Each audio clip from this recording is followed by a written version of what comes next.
We don't care when you call our name. We don't care, we are just the same. We ignore the waste and we ignore the fire. We need a miracle.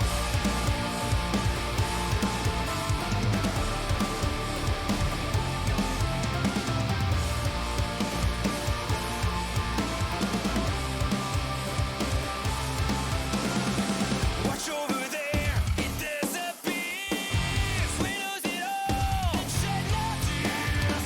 Behind the progress, behind our walls, we had it all and we want more. It's just a dream that turns into nightmare. The future is ours, we run out of time. It's just a dream that turns into nightmare. We don't care when you got our name. We don't care, we are just the same. We ignore the waves and we ignore the fire. We need a miracle.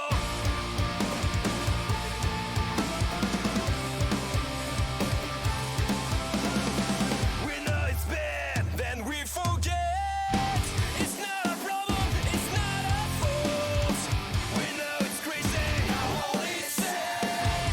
It's not a story, we have to change. It's just a dream that turns into nightmare. The future is ours, we run out of time. It's just a dream that turns into nightmare. The future is now, what's been done so far. Leave a silent word. We don't care when you got our name. We don't care, we are just the same. We ignore the waves and we ignore the fire. We need a miracle.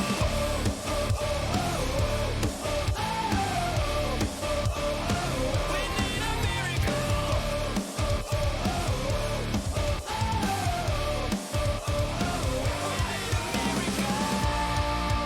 When the sunlight will go away, we stand here with nothing to say. When the ground will break away, we stand here with nothing to say.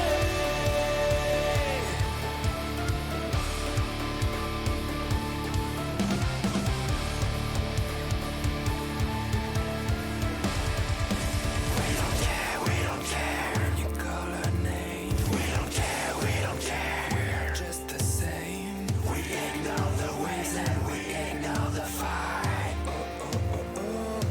We need a miracle.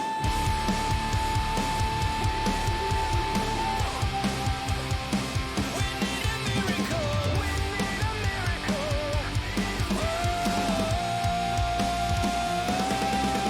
We don't care when you got our name. We don't care, we are just the same. We ignore the waves and we ignore the fight. We need a miracle.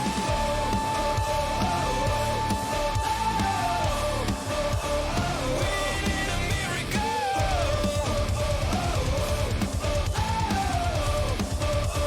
We need a miracle.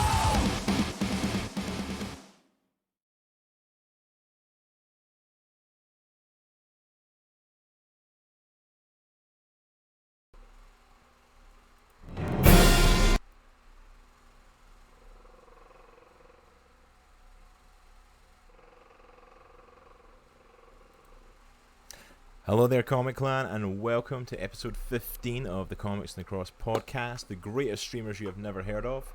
I, of course, am one of your co-hosts, as always, Cross, joined along with my partner in crime, Nitro. What's up, everybody? How are we all doing today? How are we all doing? Happy post-4th of July, or as we like to call it in the UK, Happy Treason Day. Everybody get your cookouts on. How are y'all doing? Are y'all having a good time? Do y'all have a good 4th of July celebration? Y'all get some grilling done? We grilled some brats because hot dogs are like not actual food. Hey, thank you so How much, dare El you. Tommy, for the host. Like, they are not. They're over-processed, non-meat parts. They're that people- over-processed, phenomenal goodness. Little meat packages. I mean, come on. They're phenomenal. Little meat You just packets. can't think about what they are actually. Yeah, as long as you don't think about the fact that they're not really food, then yeah, go ahead and eat them. But thank you so Hopefully much. everybody's coming out of their food comas. Yeah, hopefully you all had a good time yesterday. You all enjoyed it, and not jealous at all that everyone was celebrating with fireworks while I had to work the evening shift last night. Ugh. So, hey, Werewolf, how you doing, sir? What's up, man? Ooh, I'm liking those emotes. Take some notes of those emotes. I want to nick some of them. Alright. They're pretty sweet, Werewolf. Thank you so much for coming and joining us, bro. Yeah, thank you. Thank you for everyone that's here with us. We are, of course, today continuing with our... Hey, thank you, Batman. Thank you so much for the host. We really appreciate it, brother. We are, of course, continuing with our look at the early 2000 superhero movies. I have to be honest with something here. I forgot how many superhero movies came out between 2000 and 2008 pre-MCU. There's a ton of them. This was going to be a 3-part series, so this is totally thrown our schedule off, because this is now going to be like a 5-part series, because I literally this week went, what movies are we doing this week? We can do stuff like the Fantastic Four, the Superman Returns. I went, oh my goodness, I forgot all about Daredevil and Elektra. Oh yeah. I literally forgot they existed while I was planning this. So Who could forget the Ben Affleck Daredevil? Werewolf saying, I made them good old Scottish saltire on my wolf face. It is really cool. I do love that. I love the logo, by the way, the blue wolf with like the white the flag cross with the saltire across its face. I love it. I absolutely Is that what the flag's adore it. called? Yeah, it's called the saltire. Oh, okay. Yeah, See, I didn't know that. or the St Andrew's cross, because it's based on Jesus' disciple Andrew, who was okay. crucified on a cross that was like that. That was that sort of Yeah. X. So that's where it comes from. Dude, I had no clue. That's sweet. So yeah, I do love those emotes, man. They're sweet. So we're going to be expanding this to a 5-part series, but it's not going to be as straightforward as a 5-part series, like 5 weeks in a row. We're gonna kind of be all over the place. And because we've got 3 weeks sorted, and then we have an interview that we announced, and then following the interview, someone is taking some time off. I don't know who that would be. Someone's abandoning us for 3 weeks, so I don't know who you're talking about. At least there's a week in between the 3 weeks. there is. He's So you off got a for week. yeah. You're off for a break. week, and you come back, and then you leave for 2 more weeks. So Yeah. bring back Batfleck. What are you gonna do, man? Batman saying bring back Batfleck. Like, if they lock him in properly, I'm all for that. Like, but I think I got fed up of him being Batman during the whole, is he going to be in the Batman or not Yeah, I was ready to move on. talk. So like when during that was going on, I was like, just hire somebody else. He's not worth it if this Yeah. is going to go on, because that went on for like a year. Yeah. So the upcoming weeks we do have 5 parts of this. We're going to be doing part 3 next week, but then we're going to be shifting it. We do have a special guest going to be on the show. I'm going to drop a link for his stuff in the chat, if I can spell Dominion right. We're going to be speaking with Dr. Baron Bell, the creator of a comic called Dominion, Fall of the House of Saul, who's also bringing on his publisher, which we just found out like a couple of weeks ago, which is pretty cool, from Terminus Media. Mark Stansel, I think is how you say that. HBO Max have apparently signed it. Oh, What? alright, I'm going to have to look into that. I've not heard that Yeah, one. I gotta look into that. I'm gonna be like, really? They managed to get him back? Like, okay, that deserves a deep dive. I'm gonna look into that this week, and we'll talk about that next week a little bit, maybe. Yeah. Like, that's a definite. Okay, yeah, I'd be interested if they got him back to see what they do with that. Total side note, and I will get back to Dominion in just a second, but I was Yeah. watching Mask of the Phantasm a bit this weekend. Oh yeah, of course. And Batman animated series, that is Batfleck. That is Ben Affleck as Batman. That's the size and the brutality Batman that I like. I think. You forget how good the animated series is till Dude, you watch it's something so like good. that. Which, okay, side note, I'm going to go back to Dominion in a sec. That is one of the bits I've got in our news for this week, is that out of nowhere, Batman Mask of the Phantasm dropped on Netflix July 1st. Don't know how they got it, because HBO Max just started, and they own like all the DC properties, so if you don't... HBO doesn't know what they're doing. This What? is Who said true. that? This is true. So like, if you want to watch some good old fashioned Batman and don't have HBO Max, go over to Netflix, your Netflix account right now. Watch Mask of the Phantasm.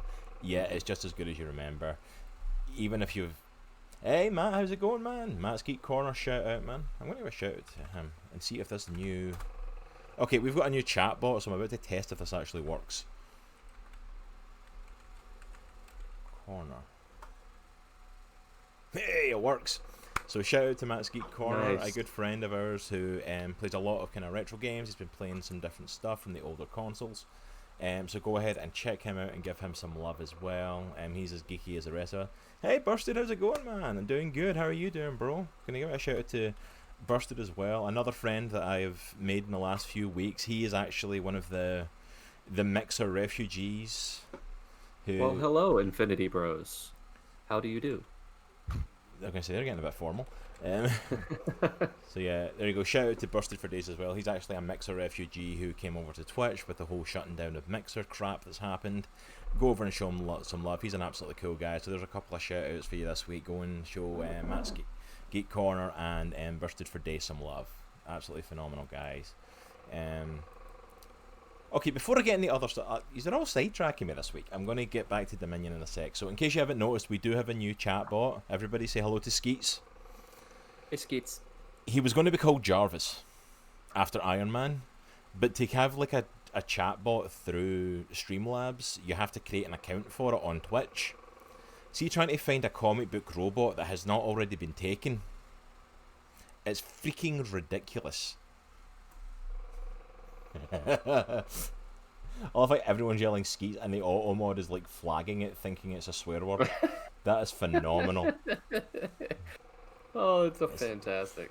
So yeah, Skeets, I literally had to put bot at the end of it to get it to pick up Skeets and change the S to a Z. Just because it literally, every like bot I could think of, could I get Jarvis, could I get Ultron, could I think, no, nothing. Oh, great. Danny Elfman theme is awesome too, absolutely. Okay, wow, I'm not used to the chat flowing this quickly, guys. You're Yeah, all this is good. This is doing good, well, man. having a bit of a Robocop marathon. Oh, torched myself by watching the bad versions as well. I'm assuming that also means Robocop 3 and the remake then, Matt? If you're... Okay. I didn't actually mind the remake. Okay, and moving on. I didn't say it was good. I said I didn't mind it. That's a difference. There is a difference. Oh, lovely some Robocop 1 and 2, National Treasures, yes they are. Skeets, and hello Skeets. Hey Skeets, yeah, everyone's giving shout outs to Skeets, awesome. 3's an abomination. I will say one thing about Robocop 3, I loved it as a kid. I watched Robocop 3 when I was younger than I probably should have been watching Robocop movies, and I absolutely adored it. Like, I thought Robocop with a jetpack was like the coolest thing ever when I was younger. I'll be straight up. I don't even remember RoboCop 3. I remember 1 and 2 and the remake. Nothing That's like it. happens in the third one of any like worthwhile note. I just remember RoboCop with a jetpack and thinking that was like, the coolest thing ever. And so That's like making a Jason movie where he goes into space. I mean, you just gotta up the ante. But that's the thing. I will say this as well. Like, I even love movies like that because like they're so over the top ridiculous that you can't help but kind of enjoy the ridiculousness of it. Oh, Bursted! No, it wasn't. Says the Robocop remake was good. I got your back, man. No. Well, I don't know if it was good. I didn't mind it. I'll put it that way. I like their take. I like their updated take on the look and the technology and all that stuff. I like that stuff. I think the script heavily was an issue for it. But like I think it had potential. It's just a shame it went the route it did. All right, I'm doing like news for this week. We're like we are like off. so far off course this week. Wow! But thank you so much for all the chat, guys. Like, Thanks a lot, chat. I'm just joking. okay, I'm throwing Please this keep it back in coming. the chat because I don't even know how far back I wrote Dominion. So yeah, in 2 weeks' time we have Dr. Baron Bell along with his publisher Mark Stansel, I believe that's how you say it, coming on the show to talk about Dominion, Fall of the House of Saul. This is actually a take on the biblical account of King Saul of Israel and his rise to power and his fall, but it's been turned into an anthropomorphic space-faring adventure, and it actually looks freaking amazing. Like, the art is fantastic. the art is so good. So click on that, the Terminus Media link I put in there. That's a pre-order thing to go and get a copy of it. But he's also got a bunch of information on it, a bunch of artwork on it. Follow him on social media, on Twitter and Instagram to see all the artwork for him. Dominion Comic. It's just, it's so good. The art is so good. The story looks so amazing. And this is going to be apparently, he's looking to do more following this, which would be phenomenal. That's awesome. So this actually drops on August 17th. So we're bringing him on the show about a month prior to talk about it, to go into why he's creating the comic, how he came up with the idea of doing it this way. And he describes it essentially as Star Wars meets Narnia. Which I love. Fantastic. Which I love Star Wars. I love the Chronicles of Narnia. So like I'm all for it. Personally, that sounds phenomenal to me. It reminds me a bit, like the art reminds me a bit of Hickman's Avengers. Like Yeah, that I could see that. style, like yeah, I I can really see like that. it. Really cool. All right. So also another bit of housekeeping. We do have our sponsor. So let me see if this works because I'm still trying out this new bot. So Skeets, can you put up the link for our sponsor, please? Thank you, sir. Nice. Look So at that. Skeets is definitely an addition to the team here, absolutely. So that is a link to our amazing sponsors, Gamer Grind Co., the #1 coffee for gamers. Hashtag on that grind. You can click on that link and get yourself some phenomenal coffee. I am drinking the campaign coffee right now. I will still say Headshot is still my favourite. It's that nice blend of it's not too dark and bitter, but it's got enough of a strong oomph to it. But I'm really enjoying the campaign as well. This is probably a good close second. Nice. And then don't forget as well to use Comics in the Cross in that checkout so that you can save 5% on it. And you know what? Save 5%. Go and buy yourself a Comics in the Cross mug as well. You know, why not? Why not? You need a good Right? mug to drink it out of, so go ahead. Yeah. Why not? Why wouldn't you? Also, to throw out there, if you want to support us on our Patreon, we also have a Patreon available. You can click on that link right there. You can support us for as low as $2 a month. I've said it before, if you're not able to support us, it doesn't affect what we can do on the channel. Well, it affects what we can do in the channel. It doesn't affect us doing the show. Yeah, we're going to still be here do the show. regardless, but if we get financed towards stuff, it obviously helps us to do more in the channel, get better equipment, get new stuff to review, yada yada yada. You know how it works. Also as well, if you want to represent your Comic Clan pride, that you are part of the Comic Clan, you can also head over to our Teespring store. Click on that link and you can purchase a few items. You can purchase a t-shirt, a hoodie, you can Some leggings. Nitro's favourite item. Also as well, we do have a new item on the store because I did have someone, a member of the Comic Clan, who was saying he wanted to purchase it. We now have kids t-shirts and baby onesies with the Comics in the Nice. Cross logo, because I had a friend who was saying he wanted to buy t-shirts for 2 adult t-shirts but wanted to get one for his kid as well, and I realised we didn't have kid shirts.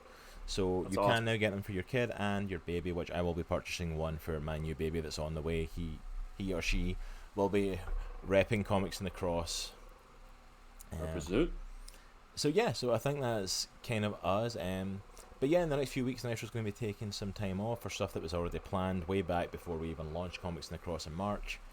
I am in the process of looking to see if we can get some guest hosts to come in and help hang out with you guys. We don't have any confirmations yet, so I'm not going to say anything specific.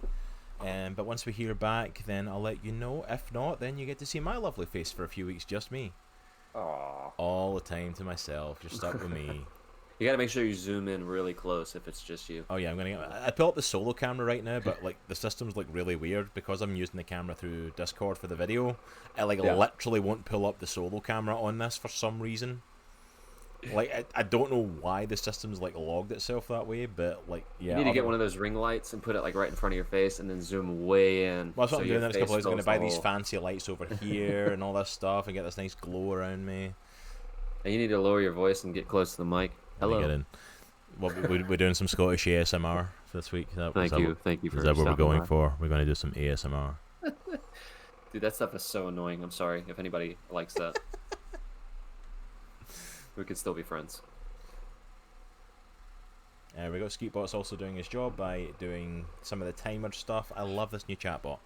Alright, it's awesome. so I have rambled enough about the stuff that's going on. I have pitched everything that we've got going on. So let us jump into some news. There is nothing massively big for this week. I do have a couple of things I did want to talk about though. Some of these are amazing. So I don't know if you've seen, I did post it on social media. So it is the 35th anniversary of Back to the Future. So they decided to do a team up with Transformers. Dude, I saw the to covers. bring a Transformer toy of a transforming DeLorean called Gigawatt, a time traveling Autobot, went up for pre-order on Walmart and sold out in seconds. Holy mother. Like it was gone. I went to look for it like the next day and it was gone. And it's like apparently like there was reports like Walmart have grossly underestimated how many people were going to want this, and it sold out like that. I think they did some like comic covers, unless I'm mistaken. I saw some art pieces. Yeah, I don't think they basically, were. I don't think they were specifically for comics or okay. anything, but I think it was artwork to like show them off. So it was like Gigawatt transformed standing next to the DeLorean. He was like stepping out of the DeLorean, Yeah, like you Marty. know that Yeah, classic yeah, Marty one where the doors open and the lights coming out and he's looking at his yeah. watch, and then it was one of him standing with Doc and Marty looking up at him, and the artwork was sweet. Like I'm like, he looked so cool. I'm like, I want a comic crossover now. Like I'd happily read that. Dude, I would totally read that. Love Back to the Future, can watch it every day. Yeah, absolutely, Automi. My favourite movie probably of all time. One of my favourites Really? at least. I absolutely adore Back to the Future. I love those movies, and it's like, and when I say I love Back to the Future, the movie, I mean the three of them, because it's one story. If I have to pick a favourite, I love the second one because I love the futuristic stuff in it. I love the fact of like there's a story of going forward and then they have to go back and change stuff, and I love all of that jumping forward. But like, I adore the Back to the Future movies. They're some of my favorite movies of all time, if not my ultimate favorite. Super nostalgic. Yeah, I love them. Did Walmart stop carrying Funko Pops? I don't know. No, that I'm not aware of, because like I still think Walmart. I think they have some. They do like exclusives and stuff, I'm sure. Yeah, I know they have some. I just don't think the section is that big. I don't know, Burst. I need to look into that. Like I've not. I don't think they carry a massive amount. If they do, like you're better off going to somewhere like I think like GameStop or Target or something. GameStop definitely, yeah. GameStop carries some, and Target's got like a crap ton now. They've got like a wall of Funkos now up the back of the store. It's insane. And Tommy's saying, yeah, the story was so great. Like, yeah, I love the Back to the Future story. I was a Transformers kid as well, so seeing the massive crossover like happening for this, I freaking wanted that, and did not stand a chance. I didn't know when it went on sale, and within seconds it was gone. That's nuts. And Tommy says, Back to the Future 2 is my fave too, yeah. And then Matt, they moved the Funko stuff to the movie section since they want to copy Target. Yeah, it makes sense, because if you're going to the movie section, that's where you're going to find a lot of the stuff is like relating to what's in the movies. I remember the store next to where I used to live took the Funko out for some reason. That's weird, because you think they would up it, because like most places are getting more Funkos because people are getting crazy for them. Yeah, I don't know what you're talking about. Moving on. You want to tell them all about the new Funko you bought this week? No, you don't. You don't tell them. All right, I'll tell them. Shoot, I don't give a rip. All right, so I'm collecting Spider-Man Funkos because I have to limit myself to a category, or I know I'm a collector at heart, and I'll just go nuts. So outside of a couple Dragon Ball Z ones. Well, it's a good thing. It's a good thing they barely have any Spider-Man Funkos in. It's a good thing that's not something they have a lot of. Outside of a couple Dragon Ball Z ones and a Jim Halpert one that I got as a gift, and a Thanos one that I got as a gift, and a Wolverine one that I got as a gift. Outside of those, all of them are Spider-Man. Outside of those 5 or 6 other pops that you've got that are nothing to do with Spider-Man. I've been trying to collect the Sinister Six, like the OG Sinister Six. I just ordered the Vulture, which I'm super excited about. And he's just going to sit on my shelf. So, there we go. Yeah, I have a Funko problem. I had to stop collecting them, Matsky Corner. I wish I could have a Funko problem. I don't have the money to buy Funko Pops. I literally... You can't even see it because of my work computer. And let me see if I can... I've got like a little shelf at the end of my shelf there that's got like Funkos on it. And I've got a few others that are like over there, but like, that's it. Oh, don't break the work computer. Don't break that. That is not mine. Same Nitrogen B. I haven't started because I know I'd go nuts. I have a Dr. Ian Malcolm one, and that I was given as a gift. Is he laying down with his shirt open? Yes, that is the one. Yes, it is. I remember you showing us that, Isaac. I remember you shouting that out. I'm like, I want that one so much. That's the one to have, though. If you're gonna have him, you gotta have that one. Yeah. I think I've barely bought any Funko Pops myself. I think literally the only Funkos I've got are gifts. Matt's got that one as well, he says, and if nice. Like, it's great. I'm like, yeah, I love it. I'm like, the fact Funko that Bros. See, I love the fact that they don't take themselves seriously in Funko, and they're like, you know what, that's going to be a Funko Pop, and I'm like, of course it is. Why not? Like Avatar, the show. They have that Cabbage Cart dude, because he's like in like every single episode. I love the fact that they've got that one. Yes. You know what I do? I kind of want to get though. I'll be completely honest. Like in Target, they've got Pokemon, but it's like the 12-inch pops, so it's like a life-size Pokemon almost. And I kind of want to get one just because it's practically life-size. Same as like the child from The Mandalorian. Like the giant one is like that's almost like life-size. I saw an 18-inch Batman one this past weekend. Oh, I'm like, oh come on, man! Like, and they're bursted in. Who doesn't want that? Yeah, bursted in as well. As like I also have a bunch of Spider-Man pops. If you're a geek, you've got pops. It's just one of those things. You're going to have pops in your shelf. I honestly, I think the pops are like a way for like collecting statues without having to spend as much money. Like, because I've got some cool statues and I would love to get more, but Well, like, yeah, I but they mean, all cost like so much. well, back in the day, like when Todd McFarlane started coming out with those Spawn statues, I had a ton of them. But then that's when they were like $20, and then they started getting like super expensive, and I was like, I am not dropping $100 on one statue. That's just not No, gonna I don't happen. have the money for. I wish I had the money for that, but no. Yeah, All right, let's jump on then off of figures and Back to the Future. I am so excited for this. Comic yeah. books are back in stores, and this week we are getting Deceased Dead Planet. Releases this week. The series, the follow up to Tom Taylor's phenomenal DC storyline. If you have not read Deceased, basically DC Zombies. Hmm. Story is. I have not read it. It's freaking amazing. I love it. I love the story so much. If you head over to Comixology or wherever you get digital comics, he also released a bunch of stories that are linked to the DC universe that are just like in between stories that are all digital only, but this is like the proper sequel to it. So like literally one day in this I want to do like a Marvel Zombies versus DC Zombies, Well, like talk about it and like go into that, but like that's dropping this week. I just want to give a personal shout out for that. that's If awesome. you have not read any Tom Taylor's writing, then you need to go and read some Tom Taylor stuff. He's an Australian writer, writes mostly for DC now. He's written a bunch of stuff for Marvel. He also does TV shows. He writes his own stuff.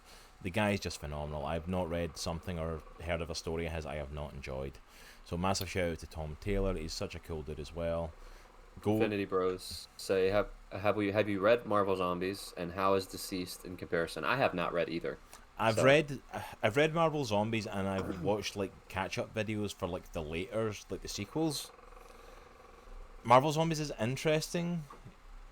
It's an interesting take on it. It comes from Robert what's his face, Kirkman, that does The Walking Dead.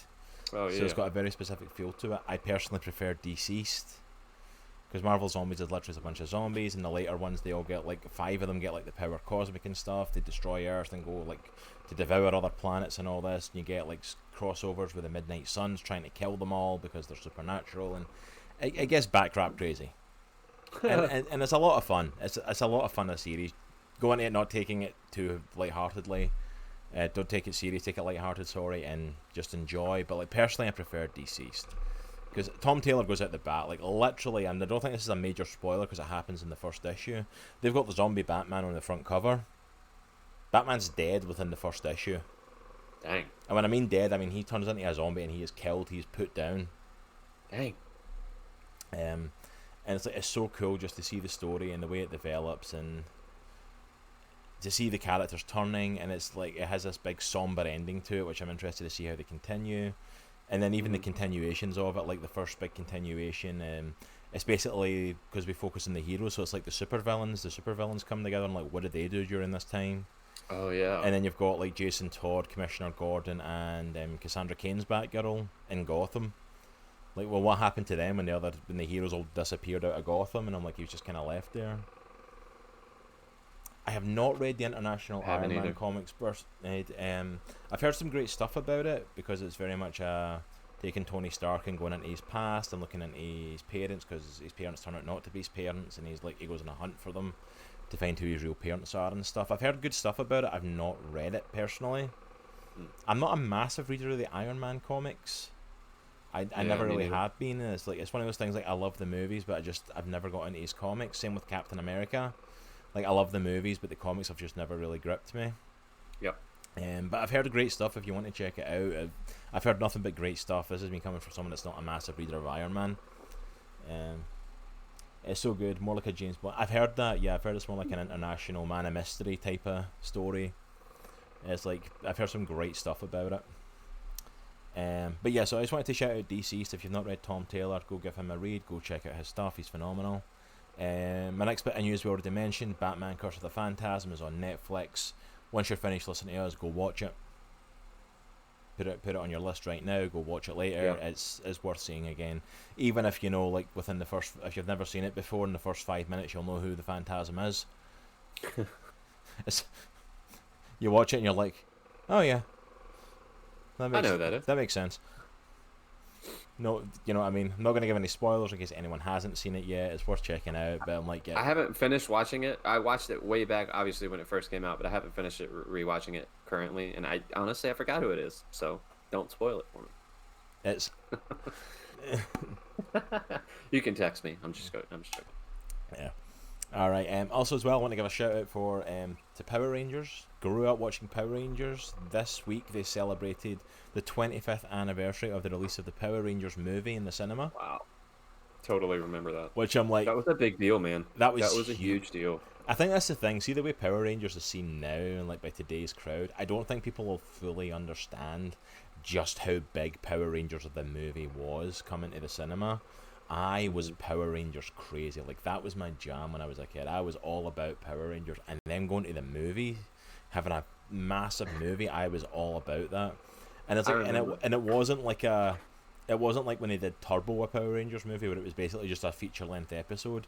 They had full production on this. They had actual proper costumes made up for it. They had CGI, which this was like, you know, the 90s. You didn't do CGI. They had like CGI Megazords and monsters, and it was. And their mouths actually matched what they were saying. Yeah, like the villains.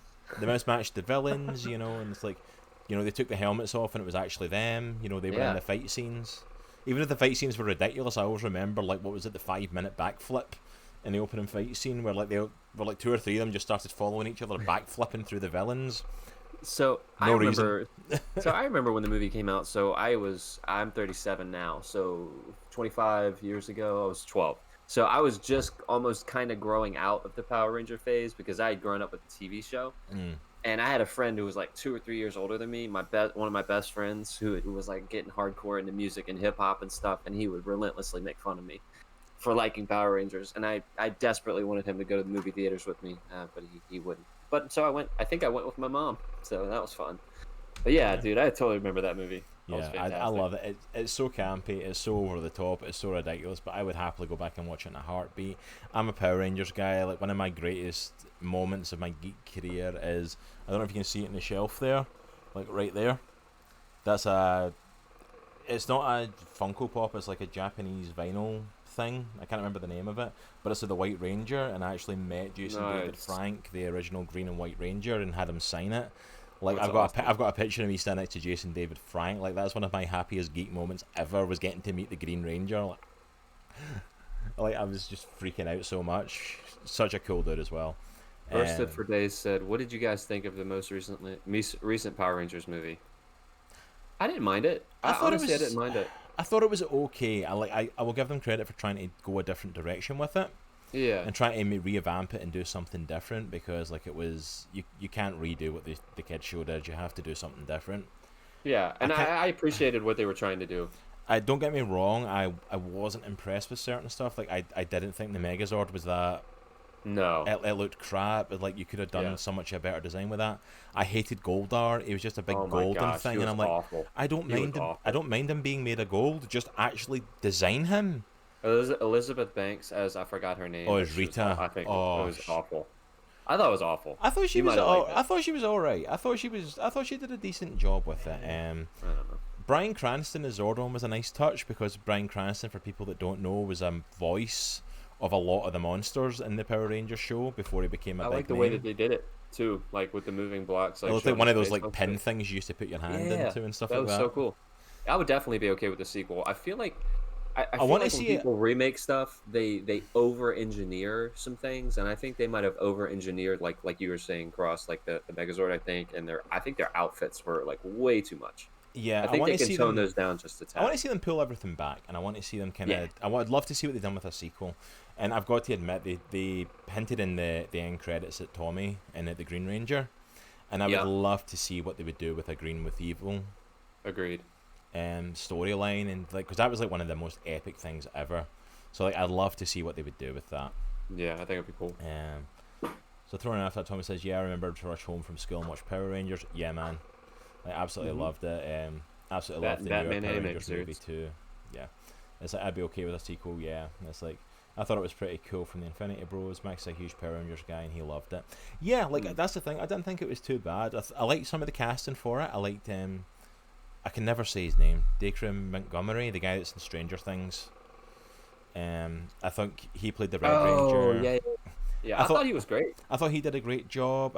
I love Naomi Scott. I think she's a great actress. Was perfect for Kimberly. I think the guy who played the Blue Ranger, I thought that was awesome. I I loved loved that. him, and I loved Yeah, the playing of him as kind of OCD and autistic was yeah. an I interesting loved it. take on it. I loved that It's take. fantastic. I wanted to see the guy that played Zack. I wanted to see a bit more of him. I don't think his character got built up enough. I felt like there was a cool background to him we could have got a bit more Yeah. of, and the same with Trini, the Yellow Ranger. I don't know if that's their names in the movie or if they changed them. I've literally forgot what they named the actual characters in it. I'm just assuming it's the same for the original show and using them. Yeah, But the black Kimberly and, Trini. the Yeah. black and the Yellow Ranger, I think they could have built a little more with them. Like I found myself watching it and not really catching their characters as much, but I wanted to. I wanted to know a bit more. Yeah. Some things were overdone a little bit. The tone was a bit down. The perfect product. Yeah, I was like, I think this was a feeling out movie, and I think if they got the chance to tone it back a bit and refine the story for the next one, it could be something good. Side note, I don't know if anybody. Well, never mind. I'm thinking of something different. Never mind. Forget I just said that. Move on. I saw something that reminded me of Beast Wars. They're gonna make a Beast Wars movie, but that's totally separate subject. It's Sorry. a separate thing, but I'm all up for that. I was Dude, a big I'm Beast Wars all kid. about that. All right, and the last big announcement. Totally shocked. I'm going to try and pull this picture up across our faces and cover up our lovely faces as well. What? Because I'm kind of in shock that this is a thing. That is the wrong picture. There it is. There it is. There it is. Okay. So these images were dropped this week in an amazing announcement of Dark Horse are no longer going to be producing Predator and Alien comics, but it's actually going over to Marvel. And they're actually going to be producing Predator and Alien comics. So that's now going over to Marvel. So they're going to be doing Predator, Alien, and Predator versus Alien comics. All right. Which is like, okay, that's cool. Marvel could do stuff with that property. It's this one here that grabs Is my that attention. Tony Stark's spine? That is the Predator holding the Iron Man mask with possibly a spine coming out of it on It top looks like of a spine. the Avengers building. That's the Yeah. image that caught my attention because it's like, will we see them becoming part of the Marvel Universe or at least a crossover with the Marvel heroes? Which they've done before. They've crossed over with stories before. At least with the DC characters they've done stuff. I don't know if they've done Marvel. I know they've crossed over with like Batman, Superman, Green Lantern stuff. Yeah. Yeah, it's like, oh, alright, that is dark. I'm like, yeah, it's a dark story, and I'm like, could we see Predator and the Xenomorphs come into the Marvel Universe at least for a crossover? I'm like, I'd be interested to see what you do with that. Yeah, I don't know. I'd like, don't give me, I don't know. Predators are cool. I'm just not a huge fan of those types of crossovers. Like when you're crossing Don't over do into Tony different like like that. Burst the same. you're crossing over into different series, like different like I don't know how to describe it. Like Spider-Man crossing over into another character's thing. I don't know if I'm a huge fan of the Alien Predator thing crossing over into actual Marvel universe. I don't know. It could be sweet though. It could be a sort of could be sweet. standalone thing though, because Yeah. and some of the other stuff, like I know, especially like when Green Lantern crossed over with aliens, Mm-hmm. like it was its own universe. It wasn't like someone jumped universes. It's like they basically created a Oh, new that makes universe sense. where they were just an alien species that were out there and they just came across them. Yeah. So it's like it's kind of a separate world, but it's kind of like, oh, it could be either of them, you know. It's like I'm intrigued to see what they would do with it. I'd love to see it. I love crossovers for the Infinity Bros. The interesting thing I find for it is like that would be Bursted. I already suffered enough with Endgame when he died. Yeah. Oh, if you didn't like Endgame, like that would be the end. Like Predator ripping Tony's spine out. And like, All right, Infinity Bros. So that is one crossover that I'm interested in reading about is the Batman TMNT, Teenage Mutant Ninja Turtles one. yeah. See, that's the thing I find interesting about this with Marvel getting it. Although it be Marvel, it's still a crossover, and Marvel has not done crossovers in forever. Yeah. Like DC's been doing crossovers, but Marvel hasn't. Mm-hmm. They've not been touching them. So Didn't Marvel do like a Transformers G.I. Joe one at one point? yeah, they don't. But that was like years ago. they did. That was like Yeah, decades that was ago. way back. And that cross was awesome and hilarious. Yeah, the Batman TMT stuff is awesome.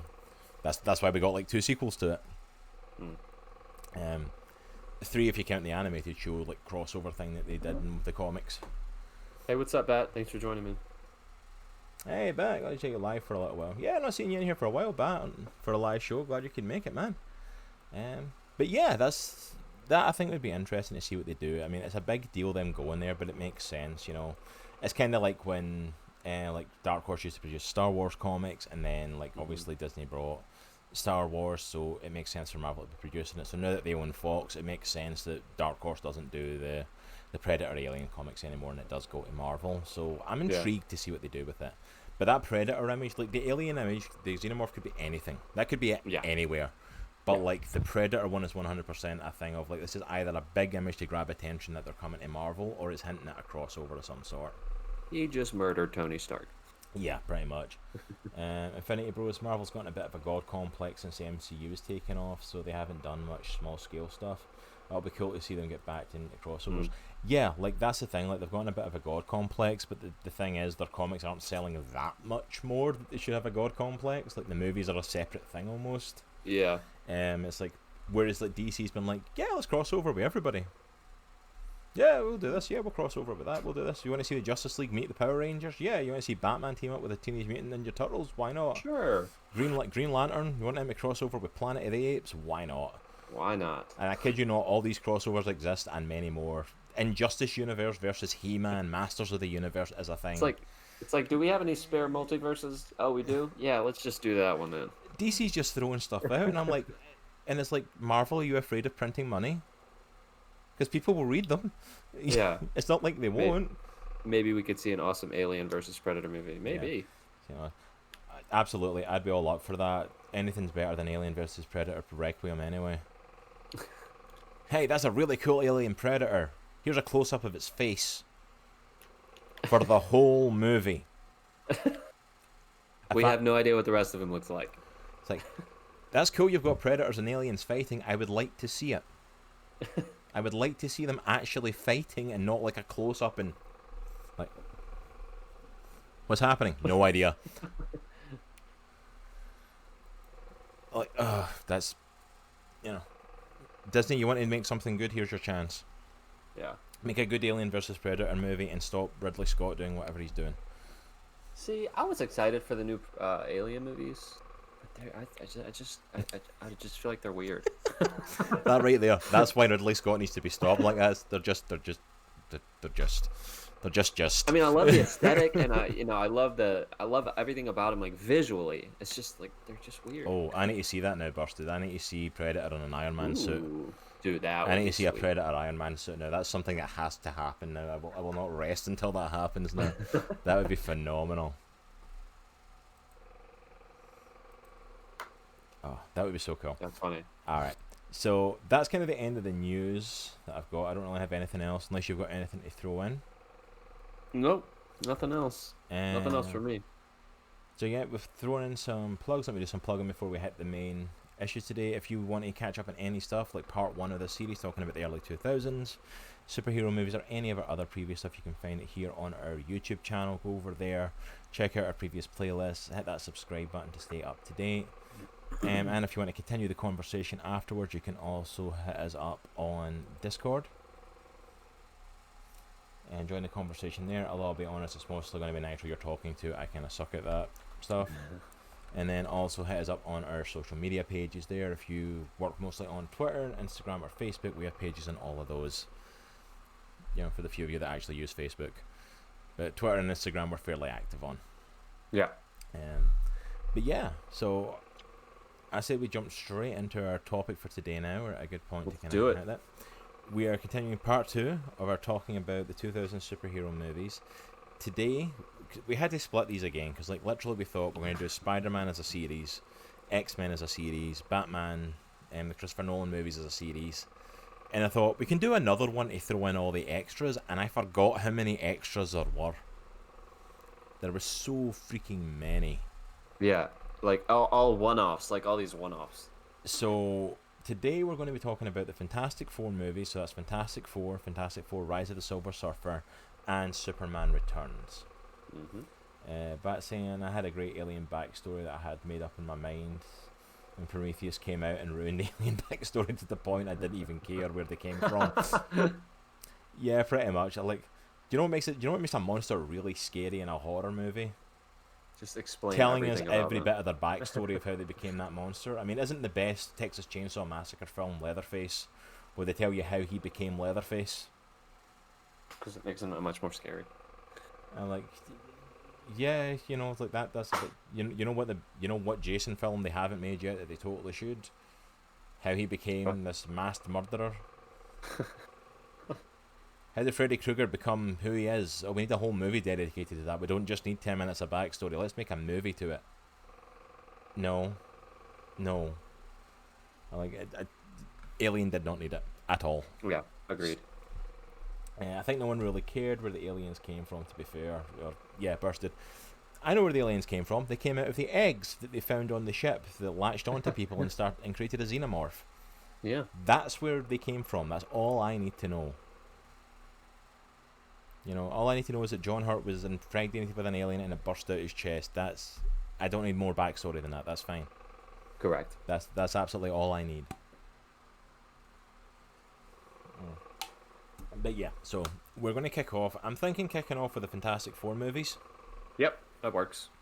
So we're going to jump into the first Fantastic Four movie, which came out in about 2005, if I've got that correct. So you're talking like 3 years prior to MCU being in, when, you know, everyone was still trying to get on the superhero bandwagon. You know, we had the X-Men movies had launched, Spider-Man, which we talked about last week, it came out. Fun fact. One of the actors that was the generals in one of the Fantastic Four movies was actually going to be Nick Fury. But since Marvel had already got the wheels in motion for the MCU, they were like, no, you're not going to use him. So, Oh, that'd have been interesting. yeah. Yeah.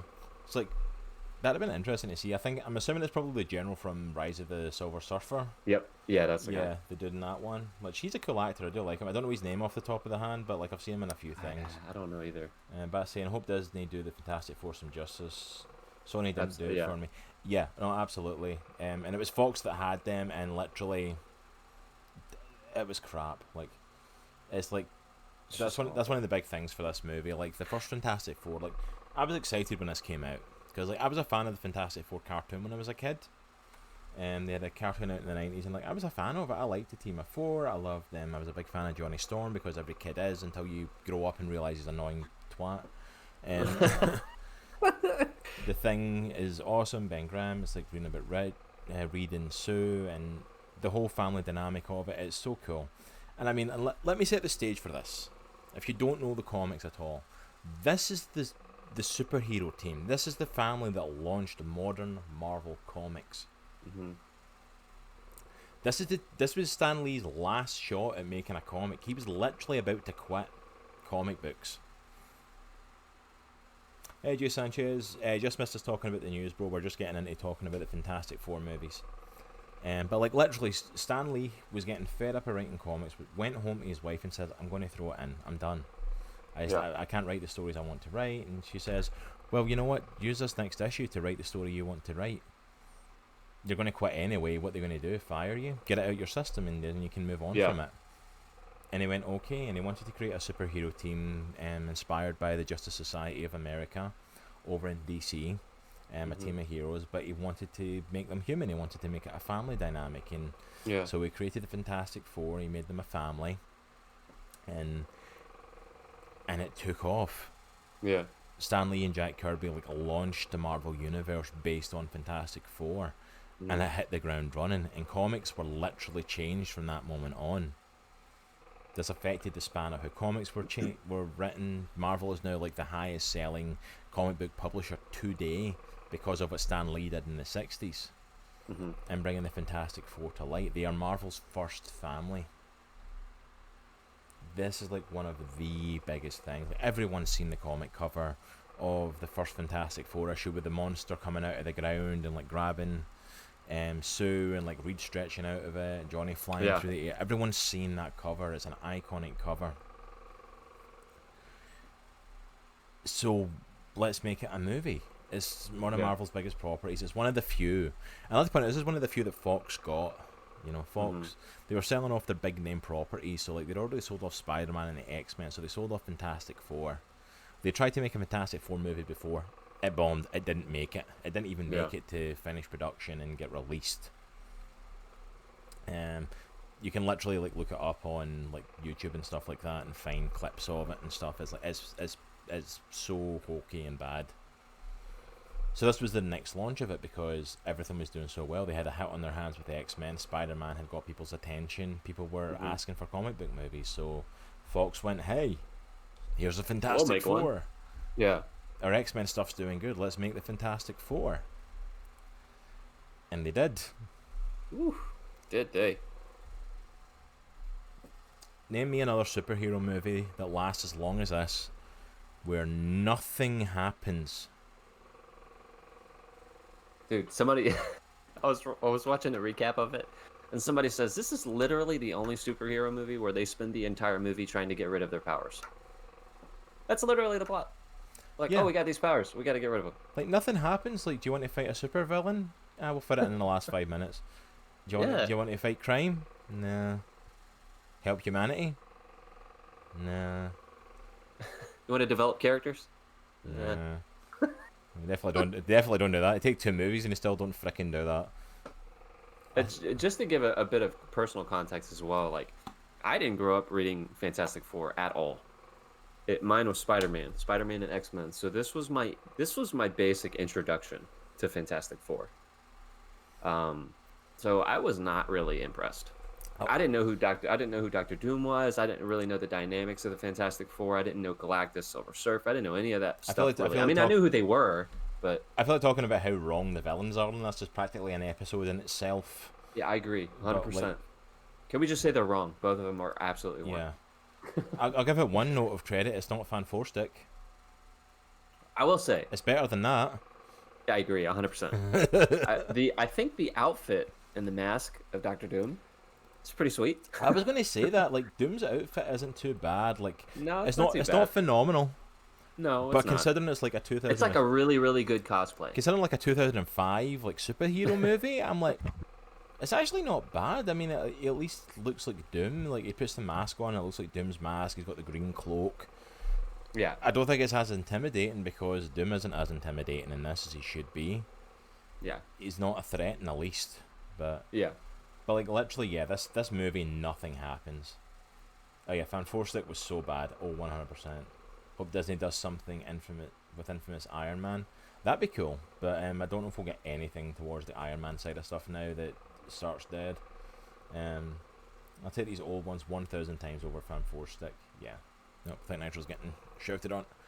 But yeah, absolutely. I would definitely take these older movies over Fantastic or Fan 4 stick 100%. Everything good, bro? Yeah, we're good. Sorry. Nope, no worries. Doctor Doom is such a great film. He is, Bat. He is. He's like See, and that's the thing. Like, he's like the Sorry, I didn't mean to greatest cut you off. villain in Marvel Comics, bar none. well, and that's the thing. Like, I never realized how big he was, or how, like, just how all-encompassing like Doctor Doom was until I met you, Cross, and you were telling me some of the storylines that he had been through and some of the types of powers that he had gotten. I was like, I thought he was just like not one and done, but like a consistent, like the Joker almost. Yeah. He just comes back, keeps coming back type thing. But no, Oh, he's it's- legit. He's so much more than that. It's like, do you know what it's like? It's like saying Norman Osborn's just a Spider-Man villain. Mm-hmm. And I'm like, technically you're correct, but he's so much more.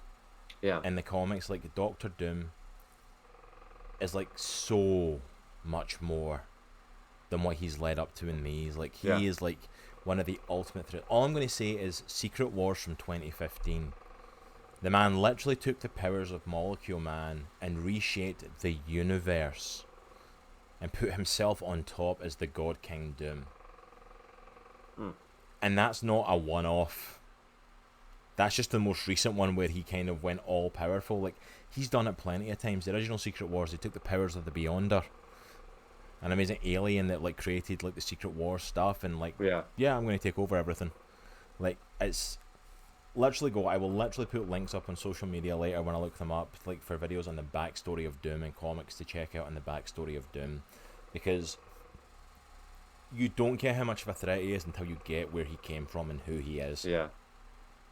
All right. He's not. I feel like our chat's like blowing up. our with chat it. is like blowing up. So I feel like let's kind of take a step back maybe and kind of dissect the movie in parts. Yeah, let me just go through the chat where we've got now. Yeah. Infinity Bruce has said, I'll take these over 1,000 times over Fan 4 stick. Absolutely. Bat saying Doctor Doom is such a great villain. Definitely. Burst is saying he is, and they need to do good by him, 100%.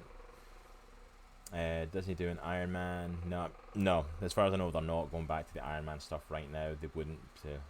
Reed Richards. I like. What's his face? Who would fit What's best his to play face? him? Jim Halpert. What's his face? Oh, John Krasinski. I'm I think he's. pulling like for him. John Krasinski and Emily Blunt to Oh play man, Reed and I Sue. like them. I saw that as a I fan like them as casting, Reed and and I've Sue. never gotten over that. I'm like, Yeah, I can't. And he's been in talks with Marvel, and he was going to be Captain America at one point. I think he'd be the perfect Reed Richards. yeah, he'd be great. Look up Boss Logic on Instagram or Twitter. Yeah. Especially his Instagram, you'll find it easier, and he done like renderings of them, of John Krasinski and Emily Blunt as Sue and Reed, and I looked at that and I'm like, yeah, I want it. I really don't care who you cast as Human Torch and thing. I want that as Reed and Sue. Infinity Bro says, I honestly didn't mind Julian McMahon as Doom. It was written super didn't well, either. but I feel like he Actually could have didn't been either. good if they had handled him well. Agreed. Yeah, I don't think it's necessarily the actor that's the problem for it. I could say that for a lot of these actors. I think it's the writing. Like, they wrote Doom as like this callous, haha, businessman. Yeah. And I'm like, no, that's not what he's like. They completely changed his origin. Yeah. Right? Again, Oh, me one- not knowing a ton about Doom, they completely changed his origin. Oh, didn't they? 100%. 100%. Oh, no, they dropped an Easter egg to Latveria. Latveria gave him a thank you of the mask, and that's where he gets the Doom mask from in the movie. Oh my gosh. Yeah, Bat says Doom's castle's amazing. Bursa said, wouldn't Doom be almost the same level of Thanos, if not the same? I would say that, honestly, given the right circumstances, Doom could topple Thanos easy. Given the right circumstances and build-up, Doom, people don't realise how big of a threat Doom is. He has fought cosmic level beings and won.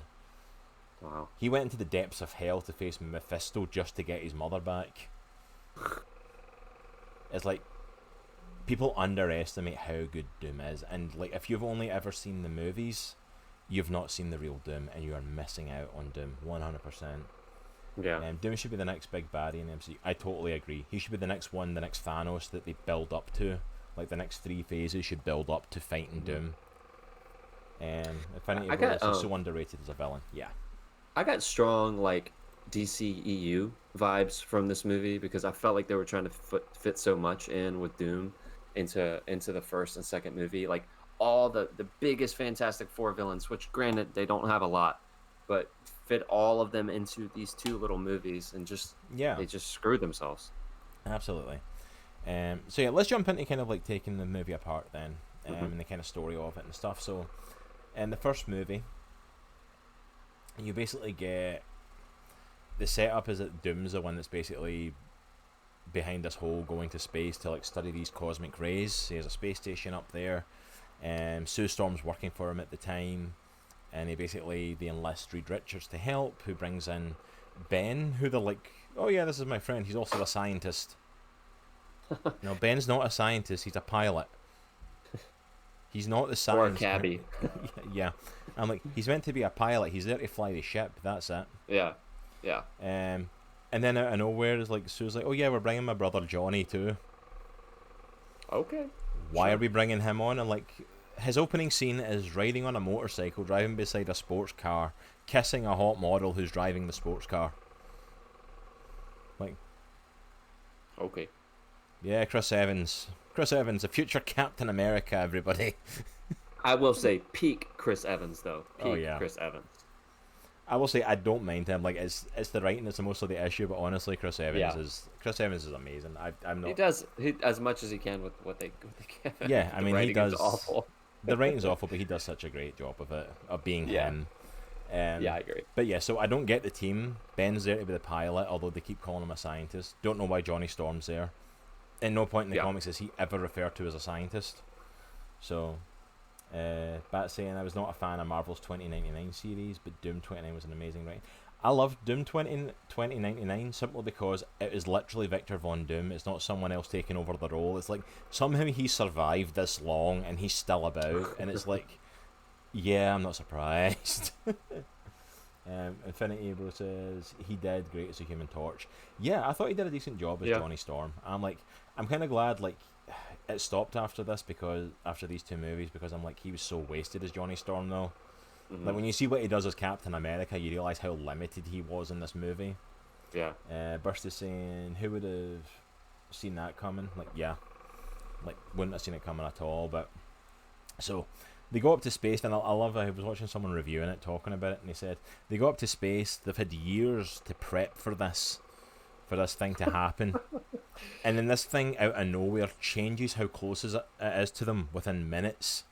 Yeah. And they can't detect it until like 9 minutes before it hits the station. This thing is meant to be like months away. Yeah. And like, oh, we misjudged just like right here.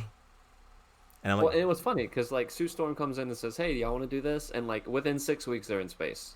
Like, yeah. really? It's Come like, on now. I didn't know it was that quick to become an astronaut. I went that road a long time ago. You know, it's like. Can we say?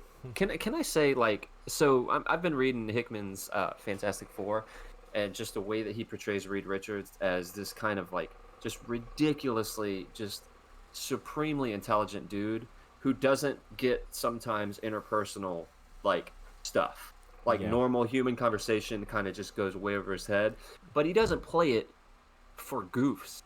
No. You know, it's not for goofs. They goof on Reed Richards like both of these movies, like the entire movie, and it's very frustrating. I don't even know his name. Ian Grufford that plays Reed Richards.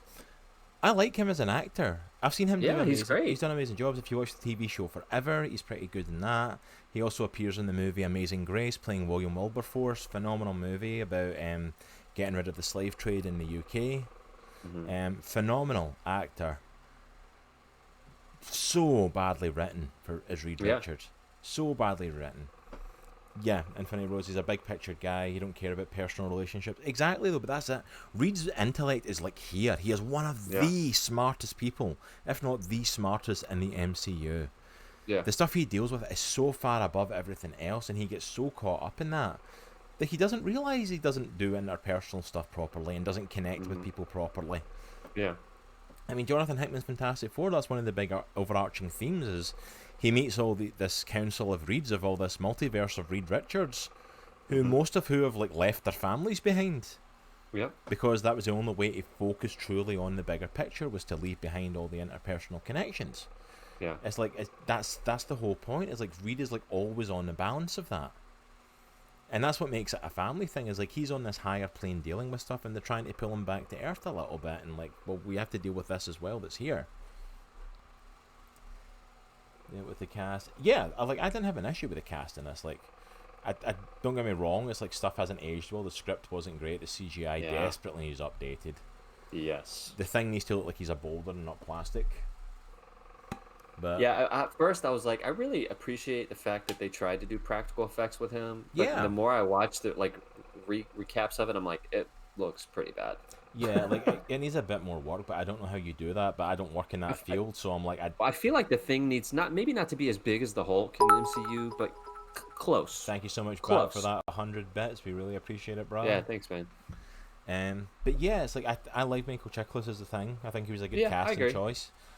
Chris Evans wasn't given enough to work with, but what he did, he was decent. Like he was cocky and arrogant, but still likable, which is Yeah. a hard thing to get, because usually you get people that play cocky, arrogant douchebags like Yeah. that, and that's what they come across like. It's really hard to like them. Ian Grufford, I think, was great as Reed, but he wasn't allowed to go above and beyond with his intellect. And Yeah, Jessica, they never really showed that. and Jessica Alba is there. Yeah, she's okay. I might have been able to make a judgment, but that would mean they have to write a character, and they didn't. Yeah. She's the hot chick. She's I'm like, just there. oh, and yeah, don't she's just there for forget, gag. don't forget to write the scene where she can turn invisible, but not her clothes. So we have to have her stripped down to her underwear Yeah. twice. It's like both movies are full of those types of gags for her, and I'm like, okay. Which is like, All right, come on now.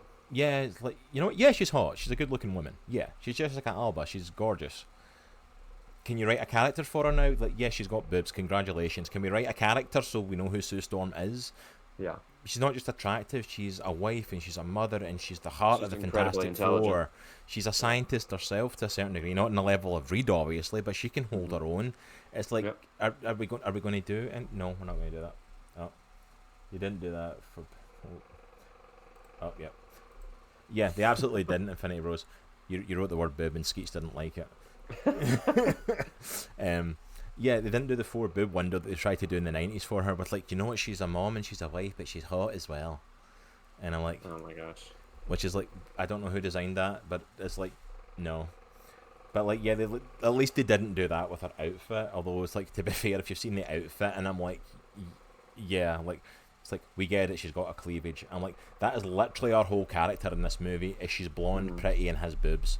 And I'm like, Yep. would you write her a character? Sue Storm Yeah. is an amazing character. Would you write something for her? Anything? It's like, yeah, and it's like, because like literally, name me a character trait of Susan Storm in that first Fantastic Four movie. Anything, any character trait that stood out. She's there. Yeah, She's not wearing a wig like she is in the second one. Yeah, I mean the other are written badly, but at least you can point out there's a character trait. He's smart. He's cocky. He's depressed because he looks like a rock monster. At least they've got character traits. Like, write something for it. Like, this is still of the era where women were not getting written well in superhero movies because they were literally there to be stared at. Before the movies realised, oh yeah, women like these as well. Yeah. Like, legitimately. It's like, but I'm kind of like, okay, we should move on and talk about the story, but there isn't a story. No, there isn't. Like I said, the cosmic rays hit the ship, hit the space station. They come back to Earth somehow. How? I don't know. Who cares? they They're just back. get there somehow. Powers doesn't matter. start to be shown. We start to find out who they You are. get the whole power discovery montage. Yeah, the power discovery stuff, and they start to research it. You know, how hot Johnny can burn, how much can Reed stretch, and what Sue's abilities can do. Don't forget about the shot at her emotions and not being able to control her women emotions. It's awful. It's so bad. This was not written with women in mind at all. I'm gonna say that right now. I'm like gonna cringe at it now. We do get a sad bit of story with Ben. He goes to see his fiance. And he does. I heard someone saying he does the Turtles method of hiding. He puts on a trench coat and a trilby, and apparently he's hiding. Keep timed out Infinity Bros for a second. Sorry, man. I have no idea what Skeets just did to you or what you were trying to post. I am sorry. Chatbot does not like you. Yeah, Infinity Skeets is Bros. having an argument with you today. I'll have a talk with him after. We're still working the kinks out of him. Somebody was talking about his fiance, where you know the part where they're on the bridge. I'm sorry, that was so funny. Like, you literally wrote Skeets hates me and it blocked it and asked me if I would allow it and give it permission. That was amazing. That's hilarious. Skeet hates me, block. Oh my gosh. He really does. All right, so when they're on the bridge and they're doing the whole like damage control on the bridge, somebody was like, "So the Thing's fiance picked that exact moment to come to the bridge and break up with him, and hand him his ring." I'm like, yeah, that's pretty jacked up. I don't know what's going on in Infinity Bros. I think he's trying to share a link. You know what, Oh, Isaac? okay. Go ahead and see if you can share it to our Twitter page. Yeah. And I'll put up the socials. If you want to see the link that Isaac's trying to make, go ahead and hit it up on the socials. Try and load it on Twitter, and we'll reshare it there and stuff.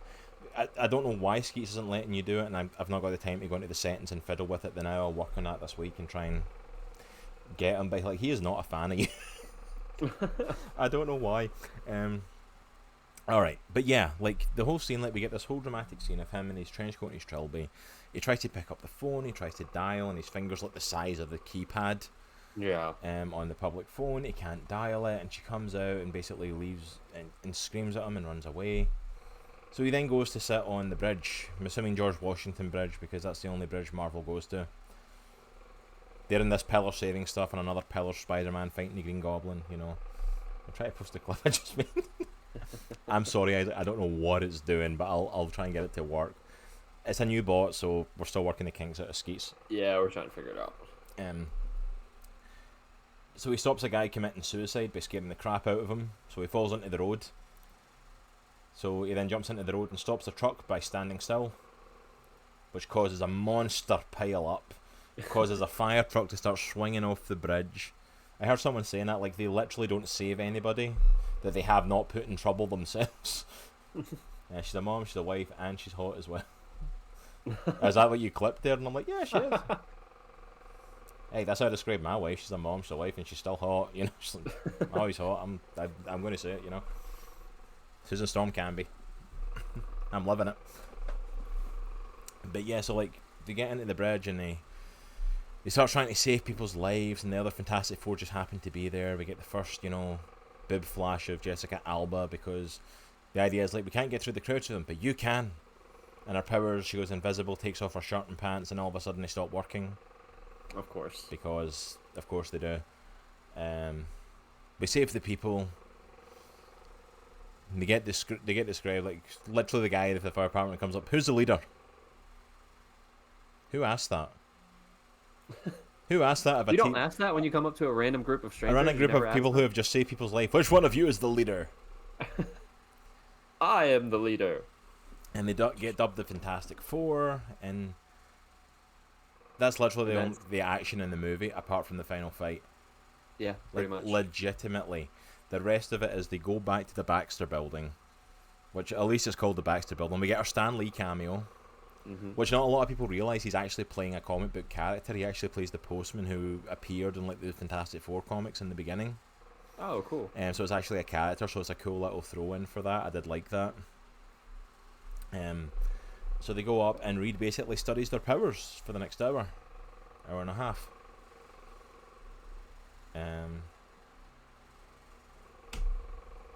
Ben goes to drinking because he's depressed, and he meets Alicia, the blind girl from the comics who falls for him because of his personality. And Shout out to Kerry Washington. yeah, shout out to Gary Washington, who completely out there casting choice that worked, that, like, wouldn't have been the first person to jump to mind, but she kills it, is Alicia for the 2 scenes she's in. Yeah. But, like, she's, like, probably one of the best actors and one of the best written like, characters in it. She does a great job with Ben.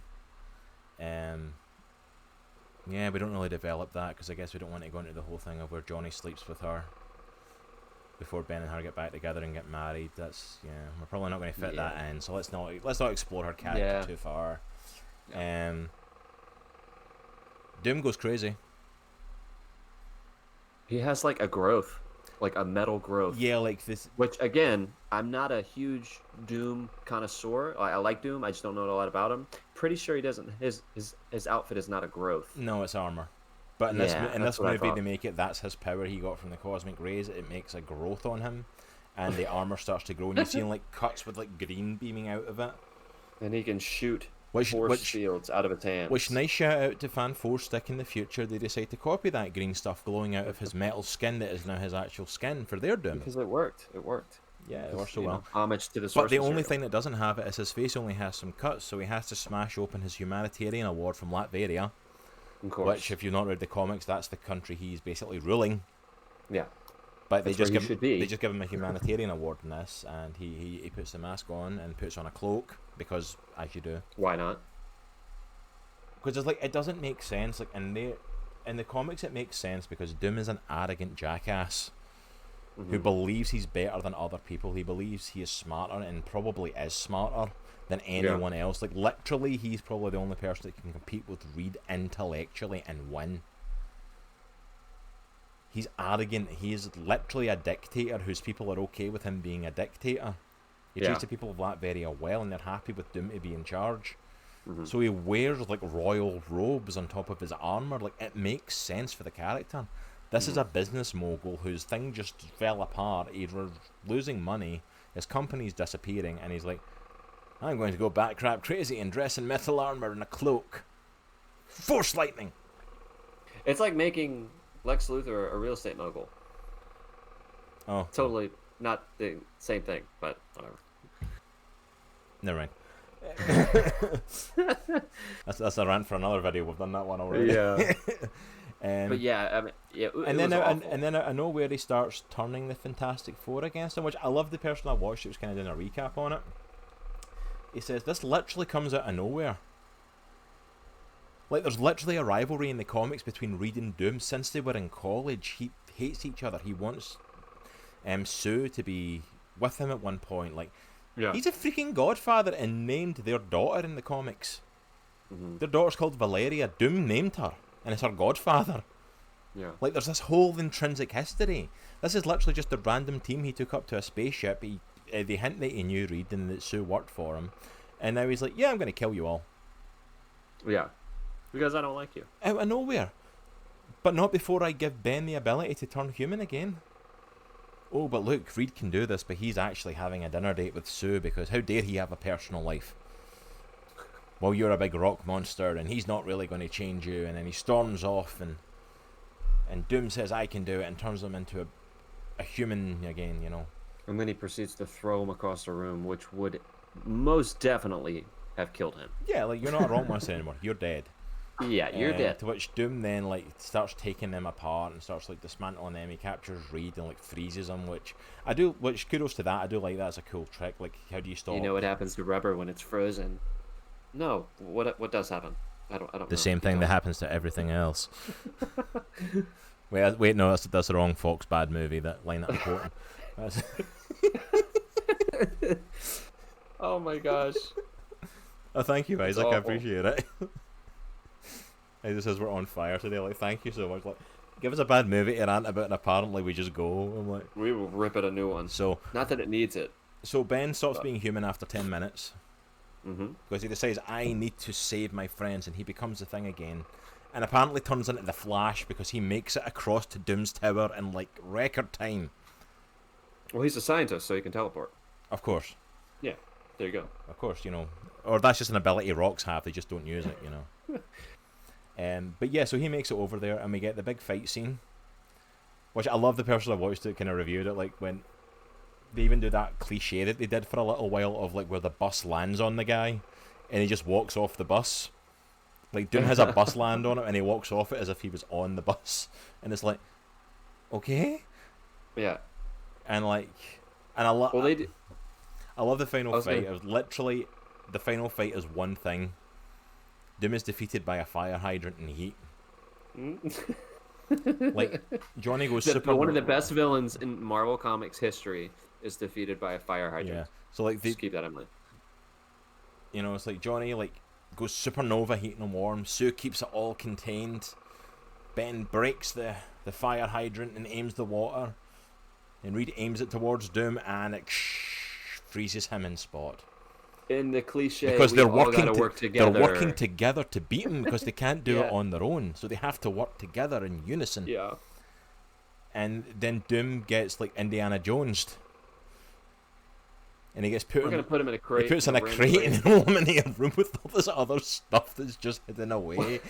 And I'm like, One of the most dangerous mass murderers in apparently American history. We're just gonna randomly put this frozen dude in a crate, and these two random ship workers are gonna be in charge of watching over it.